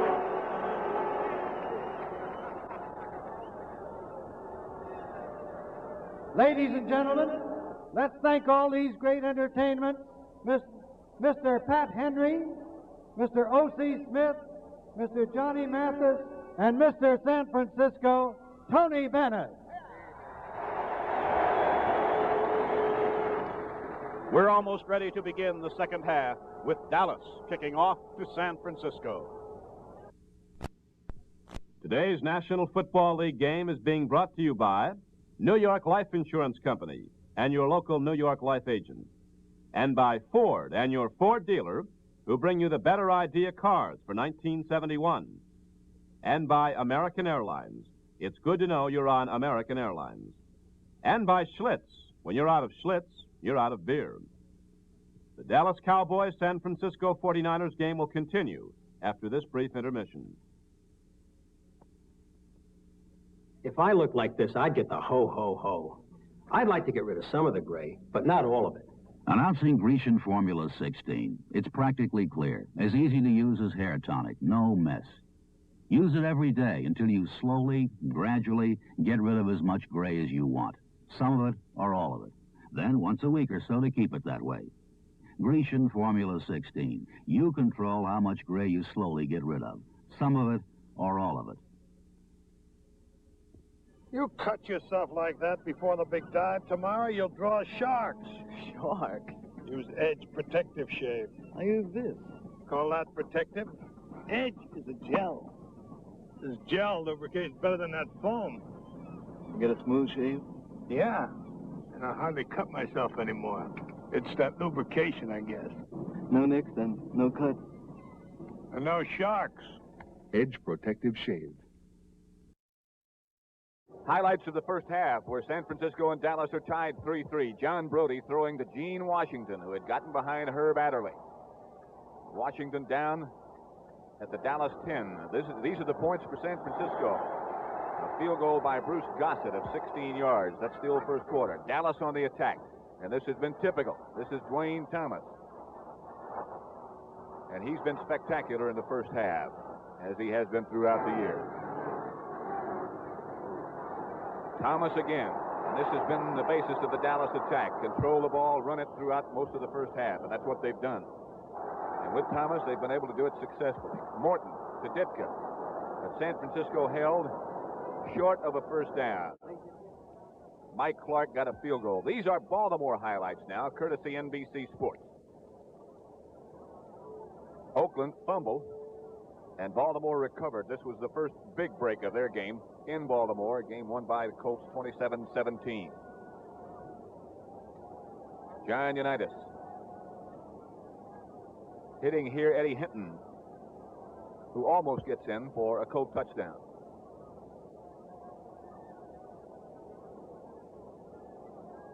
And we'll take another look at that same play, Unitas to Hinton, from the end zone and in slow motion. Unitas just lobbing the ball over the top of the linebacker, Bill Lasky's head. Looks like Hinton might be able to get in. But on the next play, this again is that same play shown from behind the quarterback. Norm Boulash, the fine Colt rookie runner, bangs in. And again from the end zone, the same Colt touchdown. At that point, the score was 10-0 Baltimore. Here is Boulash again. And again he gets in. He's had a great 2 weeks. Same play from the end zone. Boulash again, the rookie from TCU.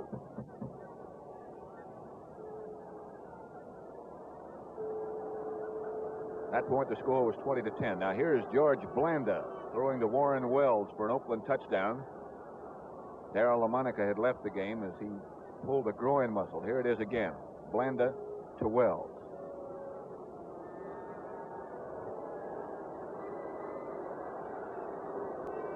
Score of that game, as we said, was 27-17. Let's take a look at our first half statistics, where the score here at Kezar Stadium is 3-3. Dallas has 10 first downs, San Francisco 6. Total yards, the Cowboys have the edge by 10. Rushing yards, a big edge, 119-35. Neither Craig Morton or John Brody have been outstanding throwing in the first half. Brody is 7 of 15, Morton just 3 of 14. Dallas has accomplished, though, one thing that they set out to do, and that is control the football. They've run 13 more plays in the first half than the 49ers have been able to put on. 39-26. Penalties have not been a factor. Dallas penalized 3 times for a total of 35 yards. San Francisco 3 times for 25 yards. Neither team has lost the ball through a fumble. Although Dallas did fumble twice, they managed to recover both of them themselves. So statistically speaking, that's the score. On the scoreboard, it's the 49ers 3 and the Cowboys 3. And both the 49ers and the Dallas Cowboys have returned from their halftime sessions. And I'll return you now to Ray Scott. Well, Pat, you're just going to return to me for a second because I have a question for you, if you don't mind. Not a bit. Okay. In view of the low-scoring first half, the inability of either team to get into the end zone, with the Cowboys, by the way, extending that tremendous streak of now 23 quarters without allowing, 23 consecutive quarters without allowing a touchdown. What do you think the coaches might do to try and get more points on the board? I think possibly the 49ers might have made some changes at halftime. There's Craig Morton. I think they might have changed some few minor portions of their attack to try to put some points on the board, but I don't think Dallas will. Because I think they feel that they've been so successful, as Dick Nolan now is huddling with his team before the second half starts. They think they've been so successful with the running attack, I think that's what they'll continue to do. And by the way, shadows are already moving onto the playing field here at Kezar Stadium. The lights were turned on before the game started, but with all due credit, we must say that the lighting here, if it really is needed, is not very good. Dallas will be kicking off. The 49ers will have number 24, Jimmy Thomas, number 45, Bill Tucker, as their deep men. Mike Clark will kick off for the Cowboys. Score is tied at 3-3 as we get ready to start the second half. There's Mike Clark. He has a following wind.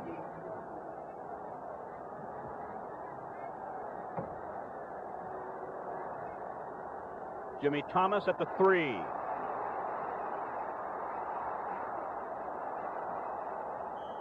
Out across the 25 to the 26-yard line. The kicker, Mike Clark, helped bring him down, along with Cliff Harris, number 43, and Richmond Flowers, number 45.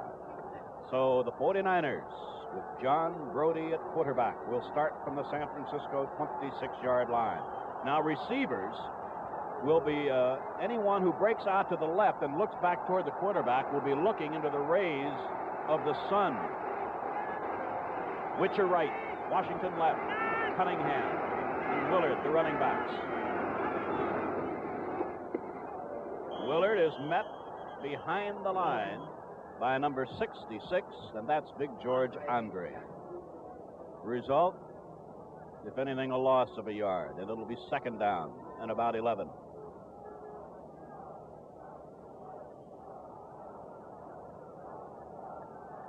Andre, Lilly, Pugh, Cole, Edwards, Jordan, Howley, Adderley, Green, Waters, and Renfro.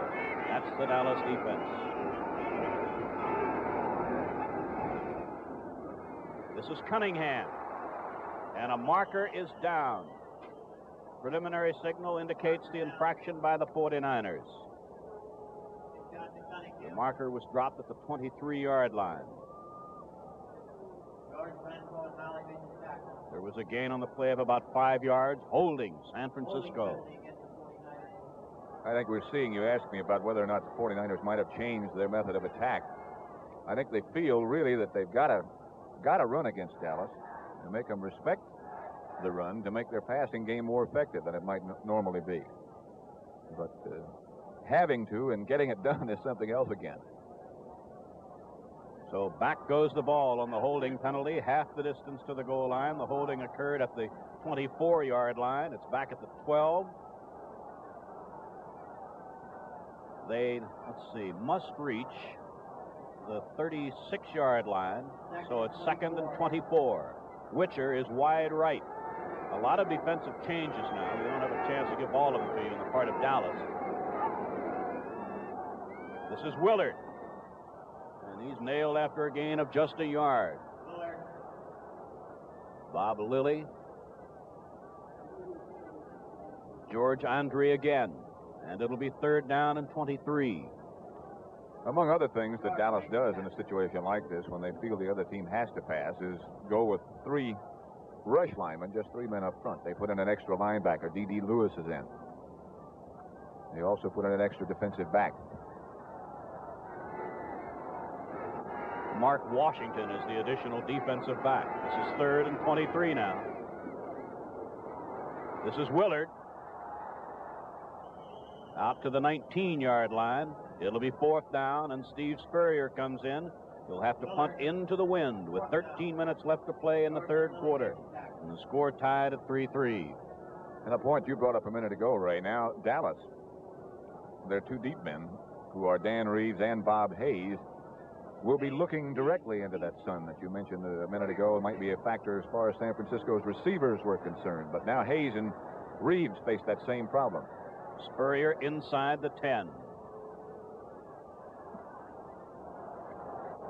Hayes, fair catch, Dallas 43, and that's where the Cowboys take over first and 10. Craig Morton will have Dwayne Thomas, number 33, as the one running back. Let's see who the other running back will be. It'll be Walt Garrison, number 32. His wide receivers will be Rucker, 88, and Hayes, 22. They alternate at tight end between Norman, who is in there now, and Mike Ditka.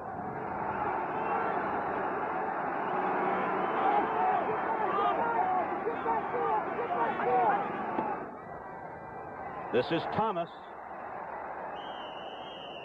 A gain to the 40, I think about the 47-yard line. So it'll be a gain of 4. Dwayne Thomas, let's see what he's up to now. 11 carries, 82 yards. Second down, 6, Dallas. Hayes goes out to the right. Jimmy Johnson picks him up.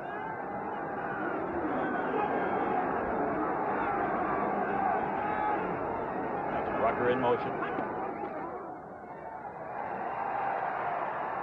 Bob Hayes. And a perfectly timed block tackle by Rosie Taylor. If he hit him a split second earlier, I'm pretty sure it would have been an interference. It would have had to be, and Hayes was coming across and had sort of a stride on Rosie Taylor and was getting up considerably higher than Rosie could have. And that's about the only play he could have done and break up that pass. And he did it, as Ray Scott told you, perfectly timed. It'll be third and 6, and Morton now is 3 of 15 for 29 yards. Rucker lines up to the right. Hayes to the left.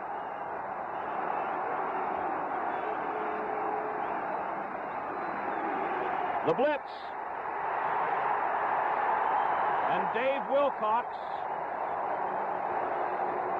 drops Morton for the loss. Frank Nunley wound up with the ball, but after the whistle had blown. So there's a loss on a play of 6 yards, and it's 4th down. And it also looks like Morton might be shaken a little bit. He is number 14, and he is leaving limping. So now the punter, Ron Whidbey, takes over with 11:55 left in the third quarter. Punting to Bruce Taylor and Johnny Fuller back around the San Francisco 20. Great punt. Bruce Taylor at the 16. 20. That's all. And again, the Cowboys covered that punt beautifully.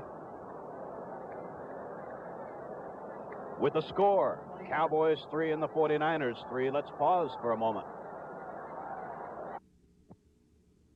Developing and testing new low-pollution gasolines has been part of my job for over 20 years.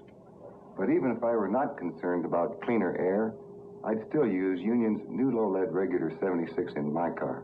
You mean reducing lead in gasoline can be good for the air and your car? Definitely. When we were testing new low-lead Regular 76, we found mufflers and tailpipes lasted 50% longer. Spark plug life was more than doubled.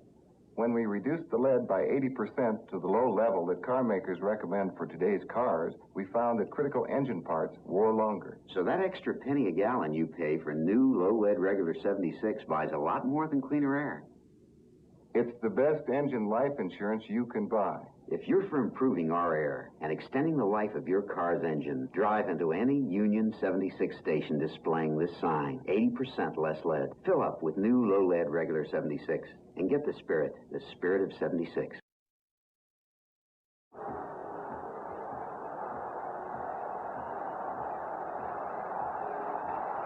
$59,625 are here in person. Watch as the 49ers take over at their 21-yard line. A new tight end, Ted Kwolek, number 82, is in. And Brody is reached by the Cowboy defensive unit for the first time today and dropped inside the 15, and it was linebacker Dave Edwards blitzing on first down.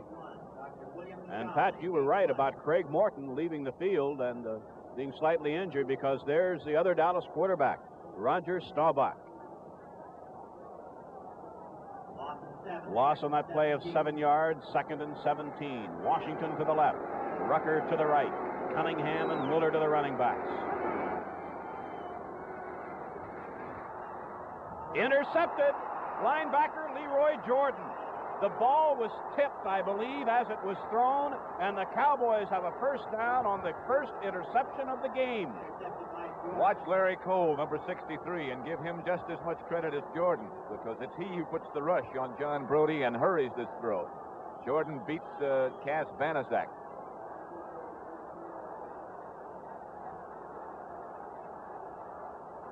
So the Cowboy defensive unit turns the ball over. It's Morton at quarterback. Running backs are Thomas and Garrison at the 13-yard line of San Francisco. There goes Rucker in motion. Here is Thomas. Touchdown. Dwayne Thomas puts the Cowboys in front by a score of 9-3. What a runner he is. He broke about 5 tackles. Let's look again. Thomas is 33. Garrison is leading, 32. Just see how many times he gets hit. Well, he makes a great cut right there, and somebody got an arm on him. There he breaks one. Now Bruce Taylor has the shot. That's Jimmy Johnson from the other side, who also has a shot. So I guess you could say he really broke 3 tackles and made a great cut on that one run. Now Thomas has carried 12 times for 95 yards, and Reeves holds for Mike Clark. And the Cowboys have point number 10 on the board. Cowboys 10, 49ers 3, and we'll be back with the Dallas kickoff in just a moment.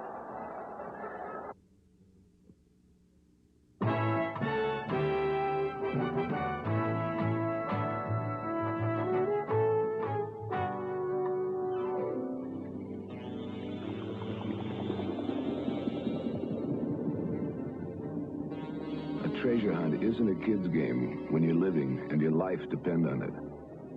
Sharks don't play games. Their ancestors must have had quite a feast 250 years ago when a hurricane sank a fleet of Spanish galleons, along with $14 million in gold doubloons and pieces of 8. If you're lucky, you find some of it. If you're even luckier, you live to tell about it.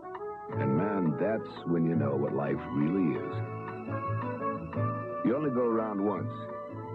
And you gotta grab for all the gusto you can, even in the beer you drink. Why settle for less? When you're out of Schlitz, you're out of beer.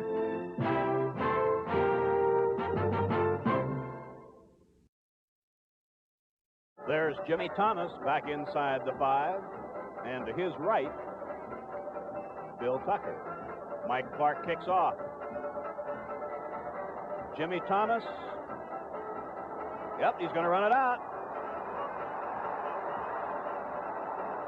to the 22-yard line. So the first interception of the game leads to the game's only touchdown, and the 49ers now must play catch-up football with 10:40 left to play in the third quarter. Pollock again will be the tight end, number 82. The wide receivers are Washington going left, Witcher on the right.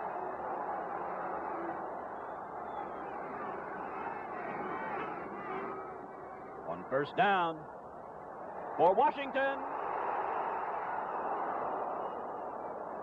Defending was Charlie Waters and Mel Renfro. If your child is school age, you'd better start doing your drug homework. You'll find a simplified cram course on drug abuse in the Federal Source Book, Answers to the Most Frequently Asked Questions About Drug Abuse. For your free copy, write to National Clearinghouse for Drug Abuse. For drug abuse information, Box 1080, Washington, D.C. Zip code is 20013. Brody, 7 of 17, 98 yards, 1 interception. This is 2nd and 10. And there's a first down to Doug Cunningham, or close to a first down. Maybe I was premature.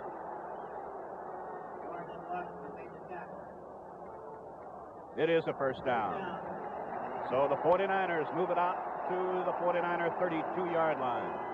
As long as Brody is able to do that, as long as his offensive line can keep those Dallas rushers off of him, and as long as he's able to utilize his backs coming out of the backfield and control of some of those Dallas linebackers, then he can have a very effective passing attack. If he has to keep them in to block, then he might be in trouble. This is Willard. Out across the 35-yard line to the 36. And there it'll be 2nd down and 6. I think Brody was only, how many times was he intercepted during the season, Pat? I'm going to take a look here. I'm not really sure, but I know that 10 times, I think. Yes, 10 times in the regular season. And I think one particular game, New Orleans, I believe, got 3 of them in one game. So it's a rare occurrence. 2nd and 6. Fake was to Willard. Intercepted by Renfro. He's at the 30. He's at the 38-yard line. And Mel Renfro turns the ball over to the Cowboys. Boy, what an outstanding job Renfro has done today, and in the weeks past as well. Fake is to Willard. That's to try to hold the linebackers. Looked like the ball hung just a little bit, but Renfro had him covered just as well as you can cover a man. Gene Washington was the intended receiver. Back to live action. 1st and 10 Cowboys at the Dallas 38-yard line. This is Hayes in motion. And here goes Dwayne. Nope, this is Walt Garrison. And he has a first down all the way out to midfield. A gain of 12 for Walt Garrison. There's Garrison coming back to the huddle, and there's the man who turned the ball over on the interception, Mel Renfro. Cedric Hardman moves into the defense now for the 49ers with 8:10 left to play in the third quarter. The Cowboys with a 7-point lead in the ball. 1st and 10 at the 50. Rucker and Hayes are both left.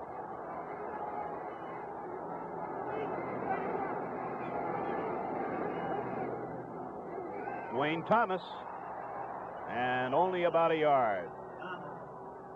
Charlie Kruger, mainly responsible for stopping that play. It'll be 2nd down and 9. Total offense now on the ground, 149 yards for Dallas. And the Cowboys have had the ball 44 plays for 171 yards, 35 plays for the 49ers, 149 yards. But the big statistic, 2 interceptions by the Cowboys. This is 2nd and 9.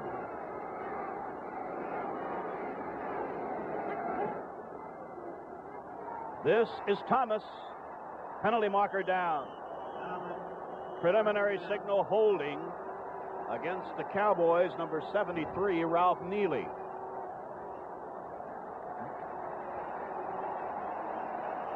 From Neely's reaction, I think it must have been he that was called. He's blocking down on Cedric Hardman. There he is. And there's his arm out on Hardman's leg. And that's where the flag was thrown, and from his reaction, that must have been the call made by the official.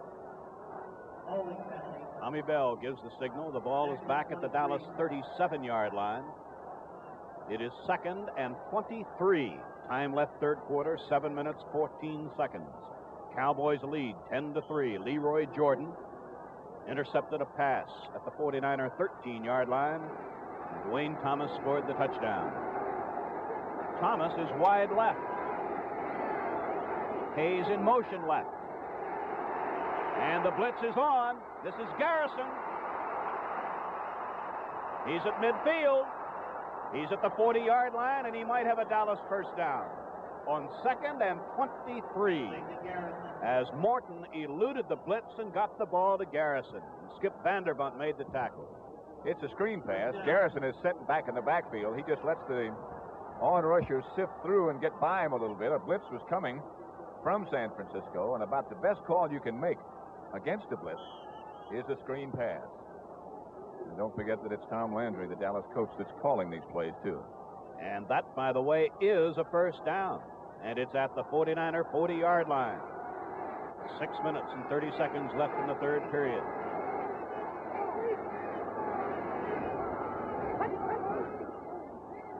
Here comes Thomas.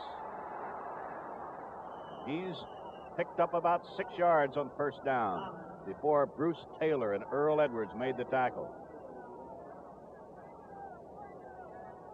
On Saturday, January the 23rd, CBS will bring you the American Basketball Association's 4th annual All-Star Game. The top players from the Western Conference will meet the stars of the Eastern Conference in this game. That's at 2 p.m.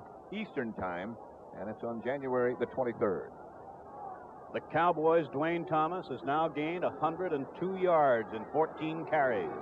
Rucker and Hayes are wide right on 2nd down 5.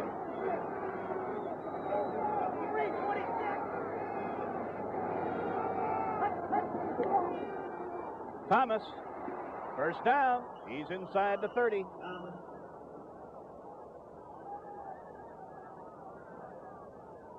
There's the signal from referee Tommy Bell. It's a first down. And here comes Pettis Norman now with Tom Landry's next choice. Jim Snydecki comes out, linebacker. Skip Vanderbunt replaces him. You know, one other effect of having a man like Thomas in your backfield, as much as the Cowboys are able to spring him into the San Francisco secondary. You take Bruce Taylor, for example, who was involved in that last tackle. Thomas outweighs him about 45 pounds. And it takes away a lot of your effectiveness, not only against the run, but against the pass as well. Hayes in motion. An attempted screen pass. I think Walt Garrison was the intended receiver. Yeah, but it's incomplete. Morton now 4 of 17 for 52 yards. The Cowboys are leading 10-3. 4:44 left to play third quarter. Again, the Cowboys guessed right in their play call. They had called a screen pass against the San Francisco blitz. At that particular time, San Francisco had anticipated that they might be calling that, and they dropped somebody back to pick up the receiver. It was Walt Garrison. Now, Hayes and Rucker are both to the right, the wide side of the field. Thomas is a wingback left. This is for Hayes. Penalty marker. Mel Phillips defending. Not too much question about this. Let's look at it again. Hayes is 22, of course. And watch Phillips hit him with his body before the ball gets there. Result, it is 1st and goal to go at the 5.5-yard line. And the Cowboys, with a 7-point lead, are in tremendous position right now.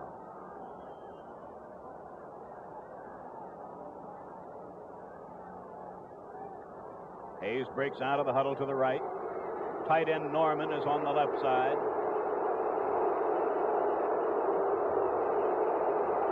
And they're not going to snap the ball yet. As I'm sure you guessed, the Cowboys felt, and the officials agreed, they couldn't hear the count. And that's something that's very vital to an attack like Dallas when they have so many people in motion and have so many different flankers and so many different individuals set out wide away from the quarterback. It's almost an absolute necessity that you've got to be able to hear that snap count. Now, Mike Ditka came in, and there are 2 tight ends in the game. Now Hayes is going out. Ruckers replaced him. 1st and goal, 5.5 yards away from the 49er goal line.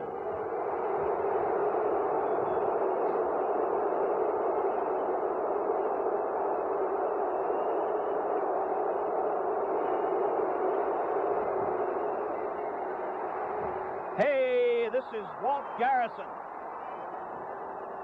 Walt Garrison for the Dallas touchdown. And the Cowboys are on top by 13. And a great fake by Morton to Dwayne Thomas is what sets this up. Watch Morton. The fake to Thomas. And Garrison, who was the other setback, is all by his lonesome. So it's the Cowboys leading 16-3. Mike Clark will try for point number 17. And that touchdown came with 4:35 left to play in the 3rd quarter.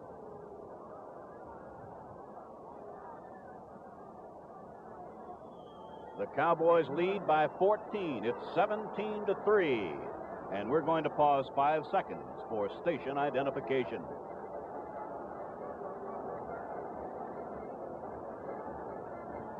(17-3) Cowboys. Will be back with the Dallas kickoff in just a moment.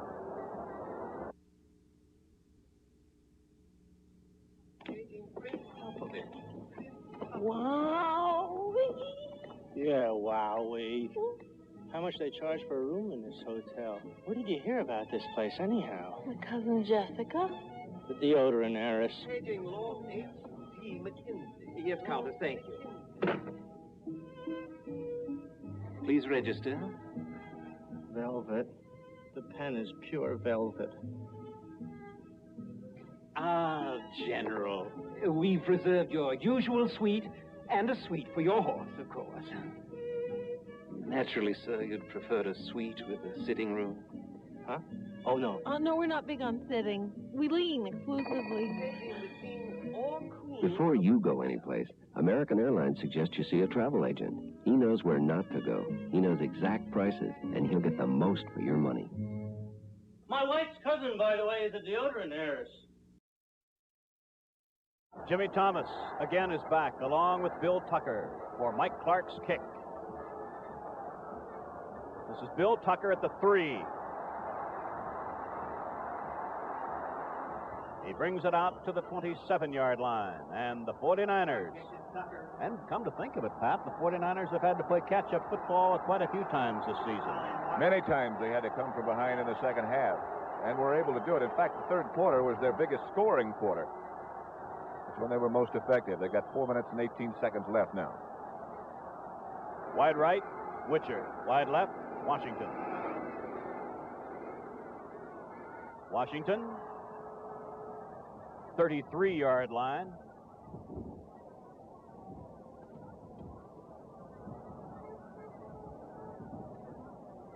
I thought he had it.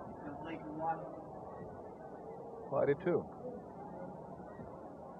But I guess not. 2nd and 10. I thought for sure he had caught it. But it is 2nd and 10. And now the Cowboys put in the additional defensive back, Mark Washington. 2nd and 10, San Francisco. This is Cunningham. And he's out to the 33-yard line, a gain of 5. It'll be 3rd and 5, San Francisco. And there is Walt Garrison, who caught that touchdown pass. And quarterback Craig Morton, the second touchdown that the Cowboys have scored as they lead 17-3. Coming up, 3rd and 5.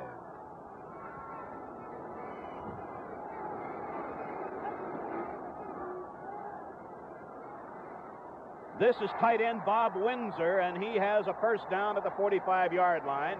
Dave Edwards made the tackle. That's the kind of pass that'll work against that prevent defense, or a defense that someone chooses to play when you're almost sure that the other team is going to pass. Windsor faked the block at the line, and then after everybody else had dropped back deep for Dallas, he just cut across the middle underneath. Awfully hard to throw deep against that defense. Now it's the regular defense for Dallas back. This time, Brody has both wide receivers wide to the right side, the open end of the field.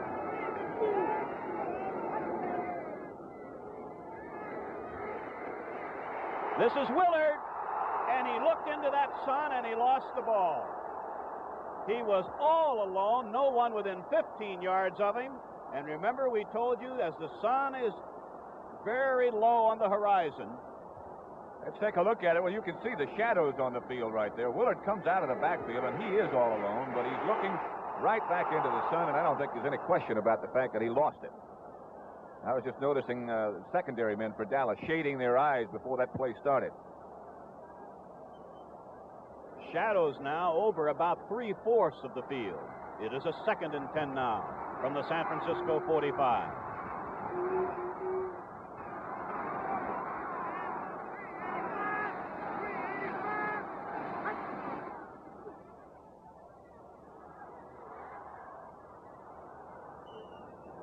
Nearest the ball was Witcher, but well off target, as Brody just wanted to get rid of the ball as he's had no receiver open. We'd like to remind you again that next weekend, Sunday, January the 10th, National Hockey League action returns to the CBS television network every Sunday afternoon throughout the conclusion of the Stanley Cup playoffs. On January the 10th, the Philadelphia Flyers meet the Montreal Canadiens at 1:30 p.m. Eastern Time, and immediately following that game, you'll see a 30-minute special on the 1970 Stanley Cup playoff finals between Boston and St. Louis. It's a 3rd and 10 for the 49ers.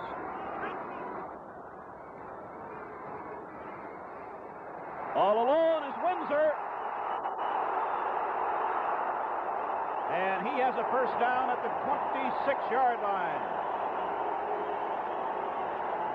Tight end Bob Windsor worked his way clear. Look at that one again now. From the end zone, yes. From Brody's back. Good protection this time. Windsor got inside the linebacker and behind the other two Dallas linebackers, and got good yardage.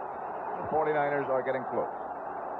So now the 49ers are at the 26-yard line of Dallas with 2:28 left to play in the 3rd quarter. Remember, 23 quarters now. The Cowboys have not allowed a touchdown.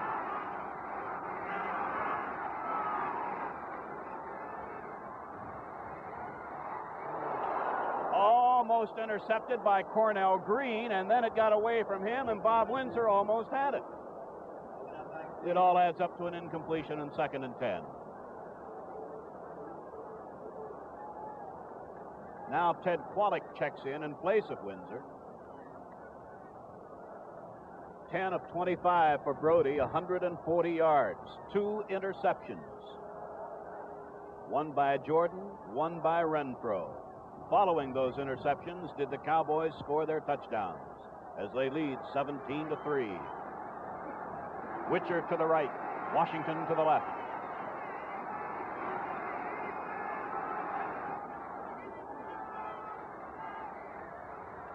This is Windsor, touchdown. I said Windsor, I meant Witcher. Witcher for the touchdown. From behind quarterback John Brody again. Let's have another look. As Witcher gets open behind Adderley, I believe it is. Behind Cornell Green, and got away from Adderley. So with 2:18 to play in the third quarter, Brody will hold for Gossett.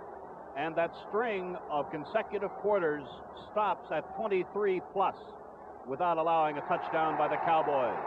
Now the score is the Cowboys 17, the 49ers 10. Let's pause for station identification. Repeating. Old friends Don Knotts and George Goober Lindsay will help launch the new Andy Griffith Show this Friday night on CBS.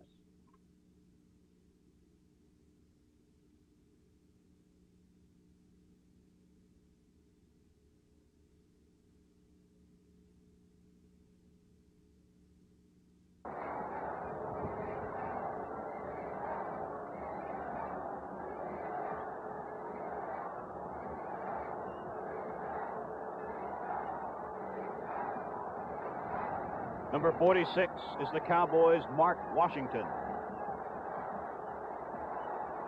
With him is Cliff Harris. Gossett kicking into a bit of a wind with 2:18 left to play. Tremendous kick. 3-yard line, Washington. To the 23-yard line, he ran into Preston Riley. So now the Cowboys, who have been able to control the ball today to a much greater extent than have the 49ers, will start first and 10 from the Dallas 23-yard line. And limping off the field is the 49ers' Tommy Hart. He's replaced by Stan Heinman, number 80 at defensive left end. There's Hart. Wide right, Rucker. Wing back left is Thomas. Hayes in motion. This is Garrison. To the 25. Making that defensive play was Roland Lakes, Skip Vanderbunt, Frank Nunley. Not too much doubt. Excuse me, Ray. If I just to say 2-yard gain. Not too much doubt about what Dallas's strategy will be from here on in. Morton really doesn't like to throw the ball anyway.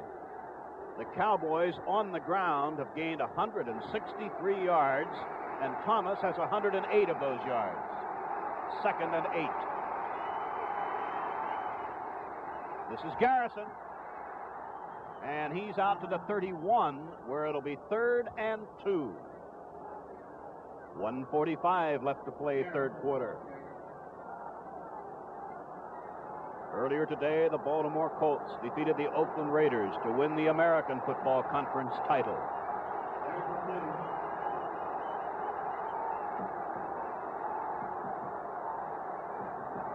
Third and 2, Dallas from the Cowboy 31. The clock running. Just over a minute left to play now, third quarter. Rucker right. Hayes, a couple of yards split left.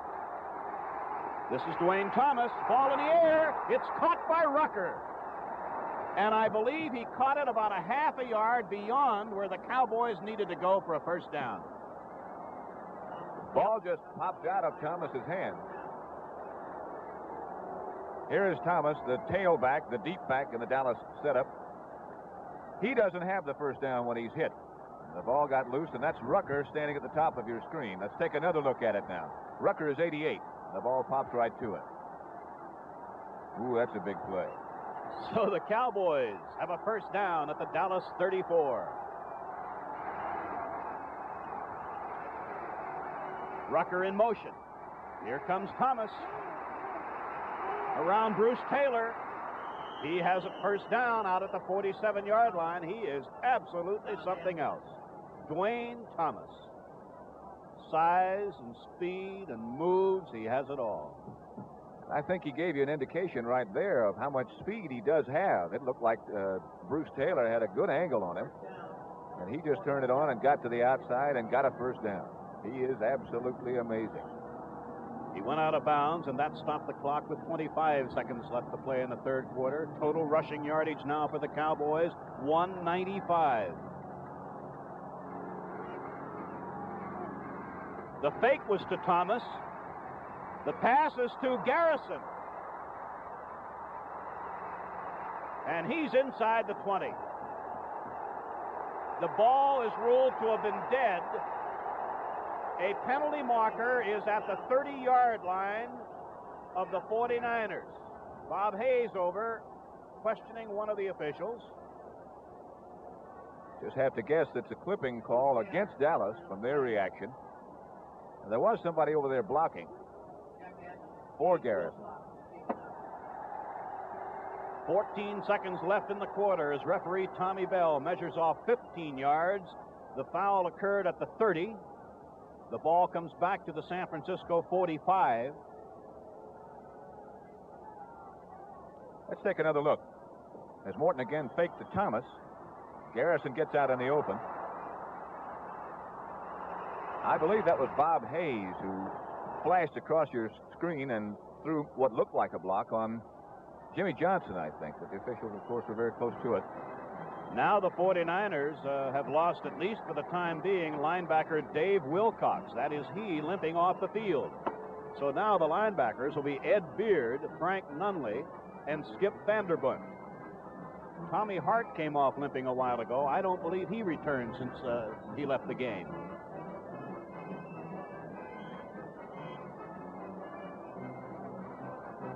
Is it 1st and 3? It looks like it's a 1st and 3 at the 45-yard line of the 49ers.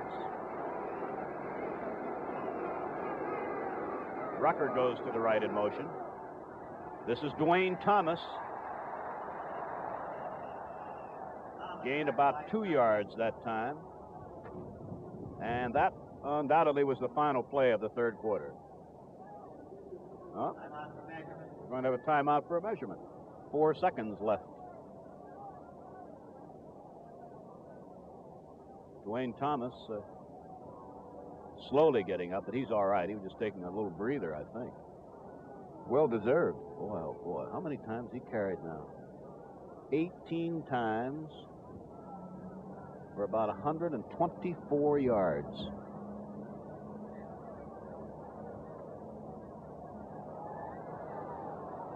Just that short. So it'll be 2nd down and a shades of the days of 49. The official 49er stagecoach. With Pat Summerall and Jack Whitaker, this is Ray Scott at Kezar Stadium, San Francisco. We're having a measurement here. Not to decide what down it is, but to decide exactly where the ball should be placed. It'll be 2nd and about a foot, with the ball at between the 43 and 44-yard line of San Francisco in Dallas possession. 15 minutes left of football, unless there's a tie. Then we go to sudden death. Craig Morton has been over consulting with Tom Landry and the other Cowboy coaches. Wide right comes Hayes. Wide left goes Rucker. Garrison and Thomas lined up behind Morton.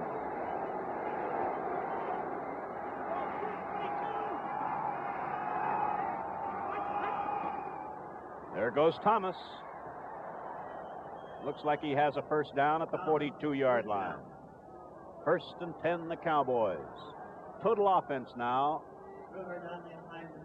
The Cowboys, 252 yards. They've had it for 53 plays. The 49ers have had it for 43 plays and 222 yards. Now Tommy Hart checks back in that front line. There's Tom Landry, the head coach of the Cowboys. Tommy Hart replaces Heineman at defensive left end for San Francisco. Rucker to the left, working against Taylor. And everybody else at the moment in tight.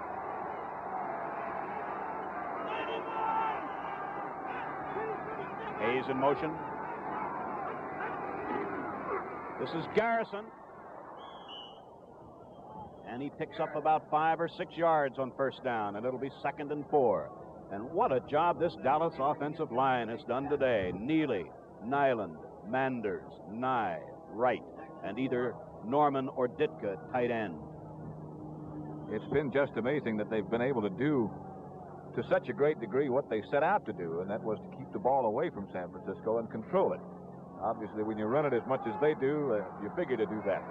But that was sort of part of their game plan and a very basic part of it. This is 2nd and 4.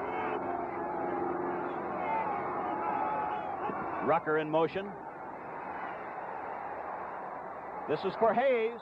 Mel Phillips had it in his hands and couldn't hold it at the 3. In defense of Phillips, I said earlier that he had hurt his hand last week. You can see he's got it bandaged, and for him to catch any kind of ball would be rather remarkable. He deserves a lot of credit for even playing. But he's right with Hayes, and he's right there all the way. But that right hand, that bandaged hand, would have been the hand that he'd been able or tried to control the football with. It would have been the one on the backside as the ball came into him.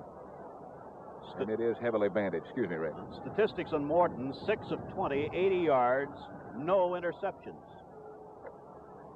Well, I'd have to say this is a pretty big down coming up. 3rd and 4. Rucker left, Hayes left.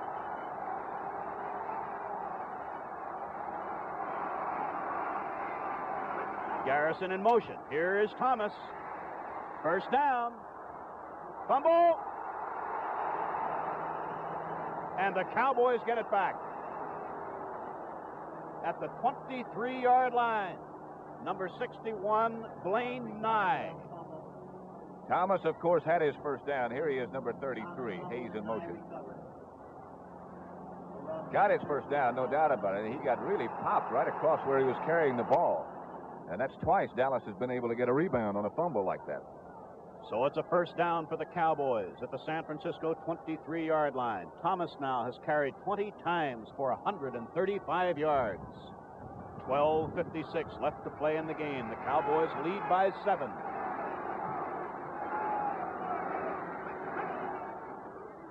Garrison.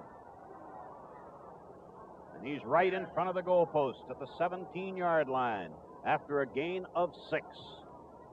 Next week, starting Saturday, January the 9th, the 8th annual CBS Golf Classic with $225,000 in prize money gets underway. Players such as Bruce Devlin, Sam Snead, Frank Beard, R.H. Sykes, Bobby Nichols, and Doug Sanders compete in this team best ball match play tournament every Saturday for 16 weeks.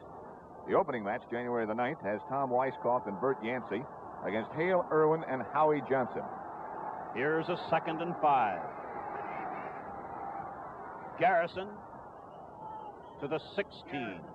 He got just a yard that time, and here again, a big 3rd down coming up. Dave Wilcox, who left the game limping, comes back in now at a linebacking spot for the 49ers, replacing Jim Snydecki.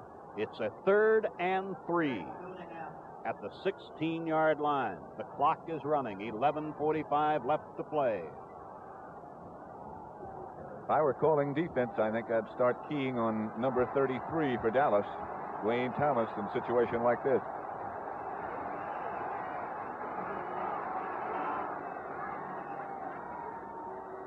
This is Thomas, and he does not have a first down. There's a loss of 1, and this means the kicking unit comes in. Mike Clark on 4th and 4. That's one of the very few times today that Thomas, the first time, that Thomas has failed to gain yardage when he carried the ball. There he is. What a day. Dwayne Thomas, rookie, West Texas State. Dan Reeves holding, 24-yard attempt. Angle from the left for Mike Clark.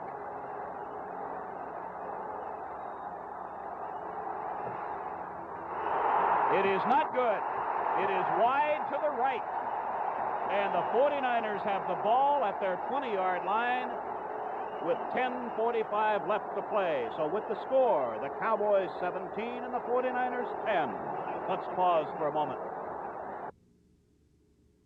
I'm Ara Parsegian, football coach at Notre Dame. To reach the top in today's game, you've got to be able to execute the option play. Quarterback can run, he can pitch out, or pass. 3 options. A special version of the option play is help Ford reach the top in wagons. You see, Ford's got this magic door gate, the gate that gives you 3 options. You can open it like a door with the window down, or if it's raining, with the window up. Or open it like a tailgate for picnics or loading gear. And Ford's version of the option play has really proven itself dependable. In fact, over 1 million Ford wagons have been built with magic door gates. The 3-way door gate on the 71 Ford Country Squire is just one reason why I believe Ford gives you better ideas. First and 10 49ers at the San Francisco 20. Brody has Washington left and Witcher right. Washington belted out of bounds by Mel Renfro after a gain of 6.5 or 7. And Washington's number is going to be pretty hard to read. There's some mud just outside of the sidelines, and he hit it. This is the pass that we said earlier would be there almost all day. Washington's so quick, and Brody can throw the ball so well, it's almost impossible to cover that. Let's see. Washington now has caught 4 passes for 61 yards. It's 2nd and 3.5.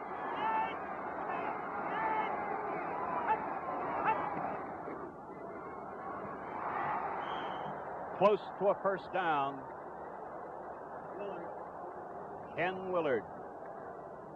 Let's see now. Willard has carried the ball 11 times, 35 yards, and he gets a first down at the 30. Pat, I'm going to ask you here to keep reminding me to check the time left, because it's rather important. I'd say 10 minutes and 12 seconds and the clock running. Remember, there'll be no tie. Sudden death if the 49ers can tie it up. Witcher left, Washington right.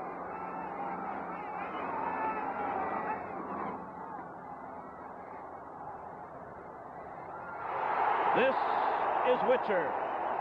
Belted out of bounds by Renfro. First down, 49er 43-yard line. You know, Washington gets most of the publicity, and deservedly so. Here is Brody's completion to Witcher, and this is what I was about to say a minute ago. You'll recall that Witcher scored the 49er touchdown, and you'll also recall that against Minnesota last week, it was Witcher who got the clutch touchdown on the pass from Brody. Brody now 13 of 28 for 185 yards.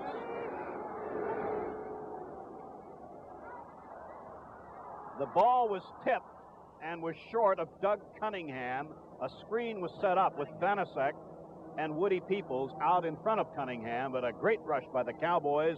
Larry Cole, I believe, got a hand on that ball and tipped it away from Cunningham. And also Cornell Green, the safety man, was blitzing. Had that been able to work, as we said about Dallas earlier, that's the perfect call against that kind of defensive maneuver. So that's the time remaining with a 2nd and 10 San Francisco at the 49er 43-yard line. Washington right side, Witcher left side.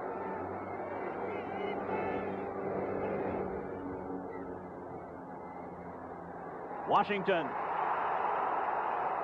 Adderley has him inside the Dallas 45. It's a 49er first down. I believe something happened to Adderley. I think he might have slipped down as he tried to make the cut to get over with Washington. Look how open he is, though. That's that same square out pass. Sideline. You have to respect that man's great speed, Washington. And when you have a quarterback who can get the ball to him the way Brody can, well, there's just not really too much you can do about it. Gene Washington now has grabbed 5 of Brody's passes for 73 yards. First down San Francisco at the Dallas 44 with 9 minutes left in the game. Dallas leading by 7. This is for Witcher, and a tremendous play by Renfro. That's the same pattern that he beat Minnesota with last week, as he tries to get into the crease between these two men. Now watch Renfro stay on the outside. He knows he's got help coming. Turned him around. And he was just hoping that he could catch the crease before Waters could get there. 41. So Witcher is just now rejoining the huddle. It'll be 2nd and 10 49ers at the Dallas 44. Tom Landry. How many situations his Dallas team has been in like this? Washington is on the left side now.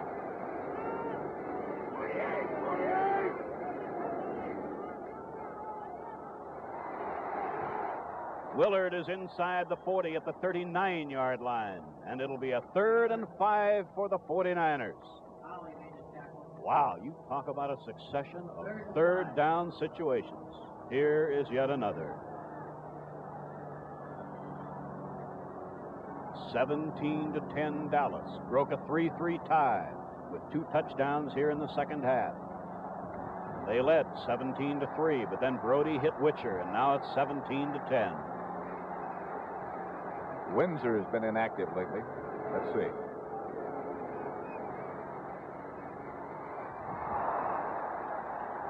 Broken up by Adderley. Intended for Witcher. It's 4th and 5. And the kicker, Bruce Gossett, comes in. He has a following wind with 8:13 left. I was just speculating a minute ago while they ran 3rd and 5 as to what Dick Nolan's choice of plays might be if the 4th down situation did come up, as it has, if he would try to go ahead and get the touchdown and tie it, or if he'd try to take the field goal. This is not going to be an easy one by any means. 46 yards out. He has the benefit of a following wind.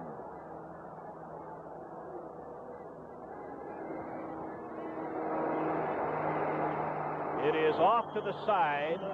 The Cowboys have the ball on the touchback at the Dallas 20-yard line with 8 minutes and 8 seconds left. And with the score, the Dallas Cowboys 17 and the 49ers 10. Let's pause for a moment.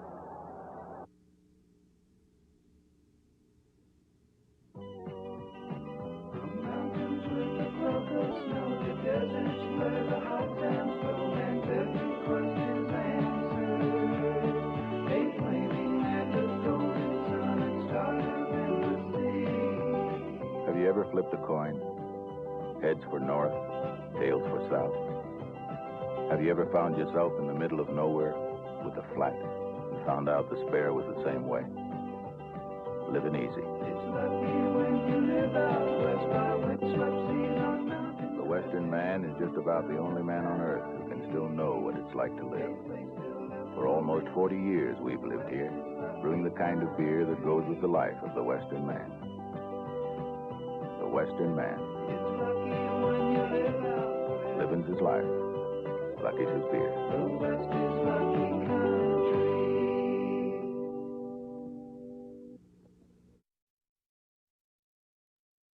We are reminded that last week Dwayne Thomas carried the ball 30 times for 135 yards. Today, he's carried the ball already 21 times for 134 yards. And now it's Dallas from the Dallas 20. 8 minutes, 8 seconds left in the game. Cowboys with a 7-point lead.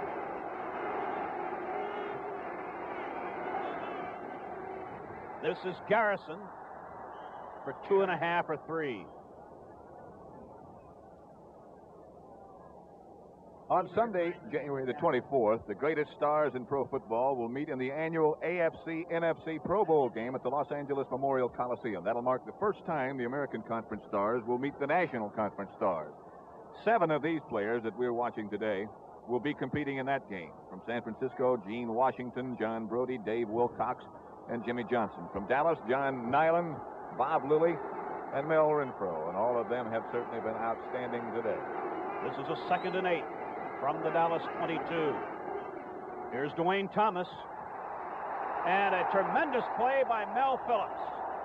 Mel Phillips from the secondary shot through, and it was he who got his arm out and upset the brilliant Thomas. There's a loss of 3, and wow, 3rd down 11, and Belk is replaced by Hardman. There's the tackle, and a very crucial tackle by Mel Phillips. And you just usually don't take him down with a tackle like that. Great effort by Mel Phillips. Now let's see if the Cowboys elect to put the ball in the air. The clock running, 6:50 left. 3rd and 11 from the Dallas 19. Rucker left, Hayes right.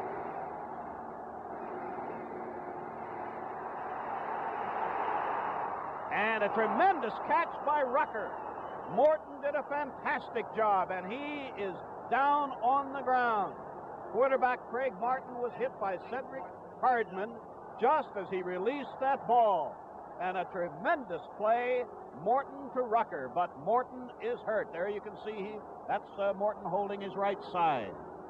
How he ever got rid of that ball, let's take another look. Cedric Hardman is number 86, coming around, and he hits Morton from behind, and Heineman hits him in the ribs almost at the same time, just as he got rid of that ball. You can tell he's in pain, but what a play he made. Boy, you talk about a clutch play. Morton to the rookie Rucker. And there is Roger Staubach. And now the pressure shifts, apparently, from Morton, who is on his feet now. There's Craig. You talk about courageous performances.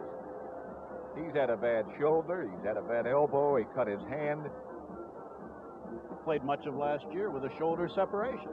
And he's been troubled throughout most of this year with a variety of different injuries. Yet he's hung in there. And although his statistics aren't all that impressive, Dallas is still in the championship game. Here comes Roger Staubach. So now, Roger Staubach, who played at Navy, second year with the Cowboys. Now, that timeout was an official timeout. The reason? The player injured, Morton, did not stay in the game. Hence, that timeout was not charged to the Cowboys. It's a Cowboy 1st and 10 at the Cowboy 40. 6 minutes, 29 seconds left. And Staubach takes over the offense. Remember now, he's a scrambler. This is Dwayne Thomas, and a great play behind the line by Charlie Kruger, and Thomas loses 4. But the Cowboys gain about 30 seconds, and here comes Morton back in. Staubach just in for one play. Craig Morton is back in at quarterback on 2nd and 14. But time is so important. Less than 6 minutes in the game. The Cowboys are leading by 7. Bob Hayes lines up to the right.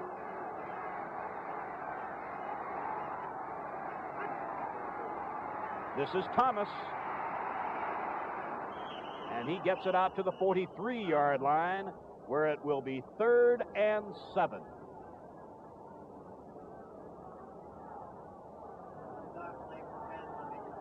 And Dave Wilcox is very slow in getting up. Belk leaves, Hardman goes in. 3rd, about 7. The clock is running. Only, oh, there's the time. Going to be interesting to watch Ralph Neely, the left offensive tackle for Dallas this time, and Cedric Hardman, as he puts the rush on Craig Morton, or tries to. Hardman is 86, Neely is 73.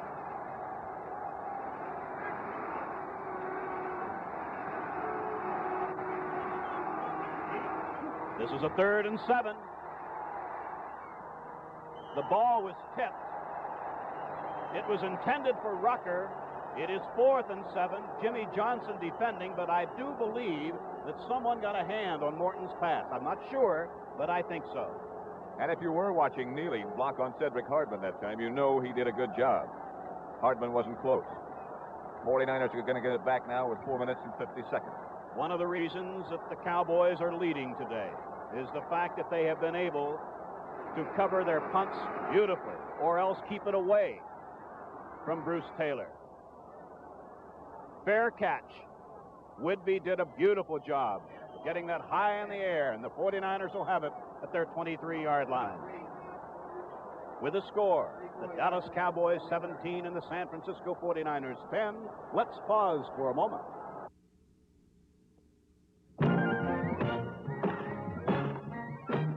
A man can pile up a roaring appetite this way. How do you handle a hungry man? The manhandlers. One of the manhandlers is Campbell's Beef Soup. A sturdy soup with whole grain barley, bites of beef, and lots of vegetables. Mmm, good. The manhandler.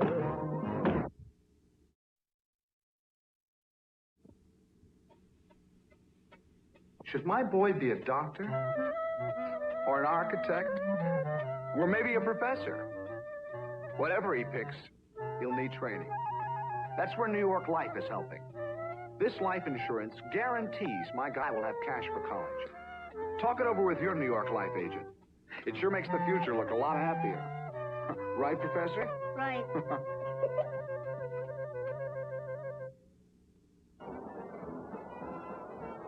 Remember now, if this game ends in a tie, we go to sudden death. There will be a winner, and needless to say, we'll bring you every bit of it. All right, Gene Washington to the left. Dick Witcher to the right. 1st and 10, 49ers from the San Francisco 23.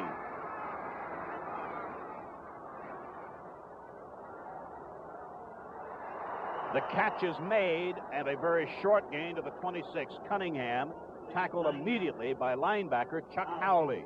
Gain of 3, 2nd and 7. Time left, 4:25.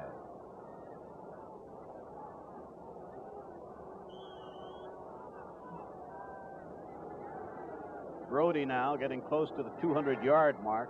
Exactly 200, 15 of 33. Same setup, Washington left, Witcher right.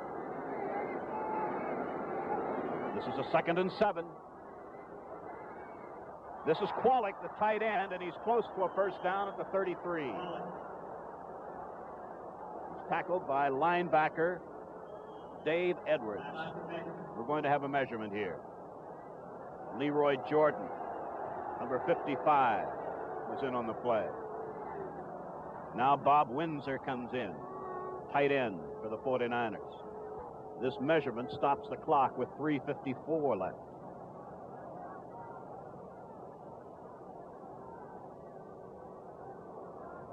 Well now, 3rd and a foot.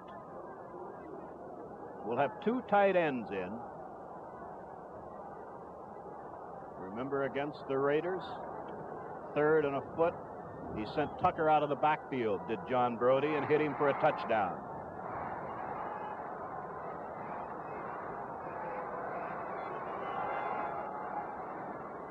Not this time. Whoa! I don't know whether he made it or not. A tremendous charge by the Dallas defense. Now I wonder. There was a loss. If they did not make it. There was a loss on the play. It's 4th and 2 feet. 3:41 left. At the San Francisco 32.5-yard line. This could be the season, this play. It sure could. Willard behind Brody. Cunningham to Willard's left.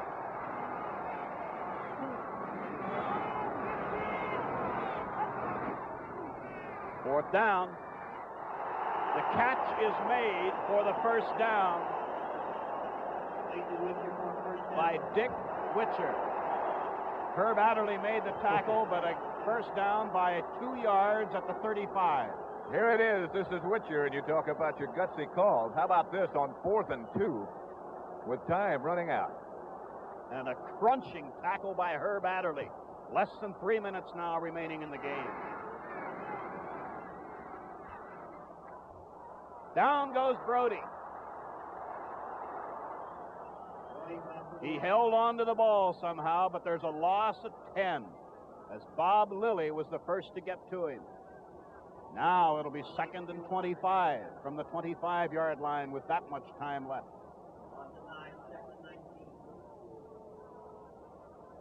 One touchdown given up by this Dallas defensive unit in the last 24 quarters plus almost 13 minutes of this quarter. 24 quarters, I should say, plus.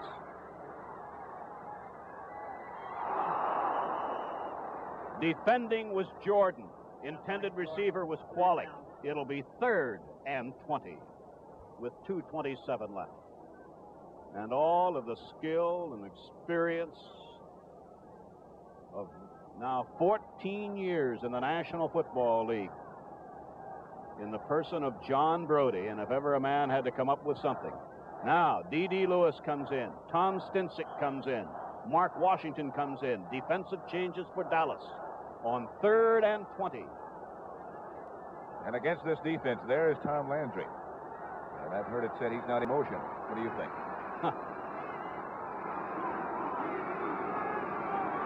From the San Francisco 25,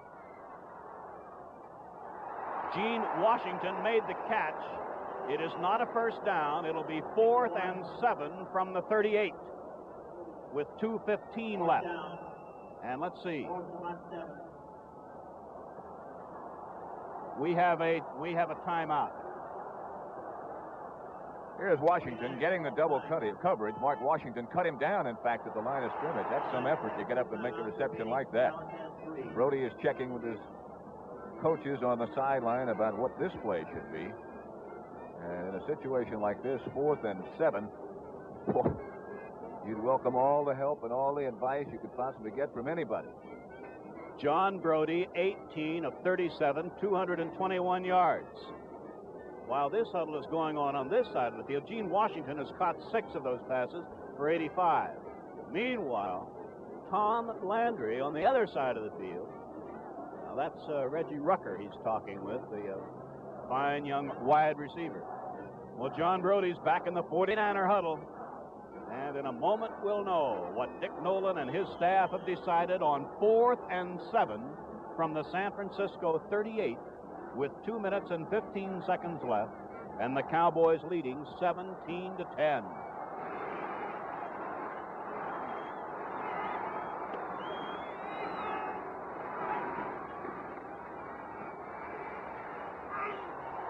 Incomplete at the 49-yard line. The intended receiver was Kenny Willard. And there is the veteran and great running back. I think he had his hands on it. I know he was hit. It was incomplete. And the Dallas defense has turned the ball over to the offense at the 49er 39-yard line with 2 minutes and 10 seconds left in the game. So 2 minutes and 10 seconds away is that long cherished dream for the Dallas Cowboys. Hayes to the right. Rucker behind Morton. This is Dwayne Thomas. And he gets it down to the 37-yard line. And we're going to have the notification in a second or so. Right here, I believe.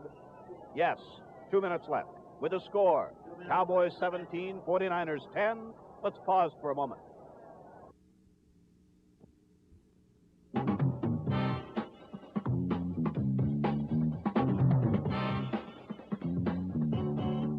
The minute you walked in the joint, I could see you were a man of distinction, a real big spender, good looking, so refined. I figured that you're the Muriel cigar smoking kind, so let me get right to the point.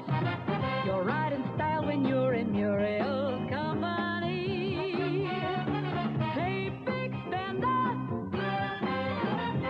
spend a little dime with me. I said spend a little dime with me. Muriel Magnum, Coronas, and Panatella Extra. Join the Muriel Mild crowd. Pick one up and smoke it sometime. Dallas total offense, 301 yards, 69 plays. Breaking it down, Dwayne Thomas, 137 yards on the ground on 25 carries. Walt Garrison, 14 carries, 61 yards. It's 2nd and 8 Dallas at the San Francisco 37. Rucker coming in motion. This is Garrison. And he is collared by Taylor only after Garrison is down to the 20-yard line, and that is another Dallas first down. So Walt Garrison makes a big play. A good cut by Garrison, a good block by Rayfield Wright, and the rest of the Dallas offensive line. Jimmy Johnson chasing, and that was Hayes that threw that block right there that sprung him before Taylor could get him down. San Francisco has taken one of their timeouts. Morton visits the Dallas sideline to talk with Tom Landry. So it's 1st and 10, the Dallas Cowboys at the San Francisco 20-yard line with 1 minute and 46 seconds left to play in the game. And the Dallas Cowboys on the verge of winning the National Football Conference title and earning the right to meet the Baltimore Colts, who earlier today defeated the... With 2 minutes to play, John Brody could only stand and watch as Dallas began to run down the clock. They ran it down to 17 seconds and smartly took a delay of the game penalty, but they couldn't run it out. So with 5 seconds left, John Brody had one last gasp for his team, his town, and his title. He tried valiantly, but time, the Grim Reaper, finally ran out on the San Francisco 49ers, who must wait till next year. For the Dallas Cowboys, it was yet another chapter in their storybook climb to glory. And Coach Tom Landry, the much maligned head of his team, happily left Kezar Stadium knowing that he indeed had the last laugh at his critics, who said you can't win calling plays from the sidelines. Landry has found that by parlaying a tenacious defense with an unstoppable running attack, he could overcome any deficiency, while somehow keeping the emotional tenor of his team a confident winning one that has brought Dallas its first championship, and one that could bring the Cowboys an even bigger trophy called the Super Bowl. If he can do it for one more game, Landry will have resurrected his team from its mid-season grave to become pro football's world champion, an impossible dream come true.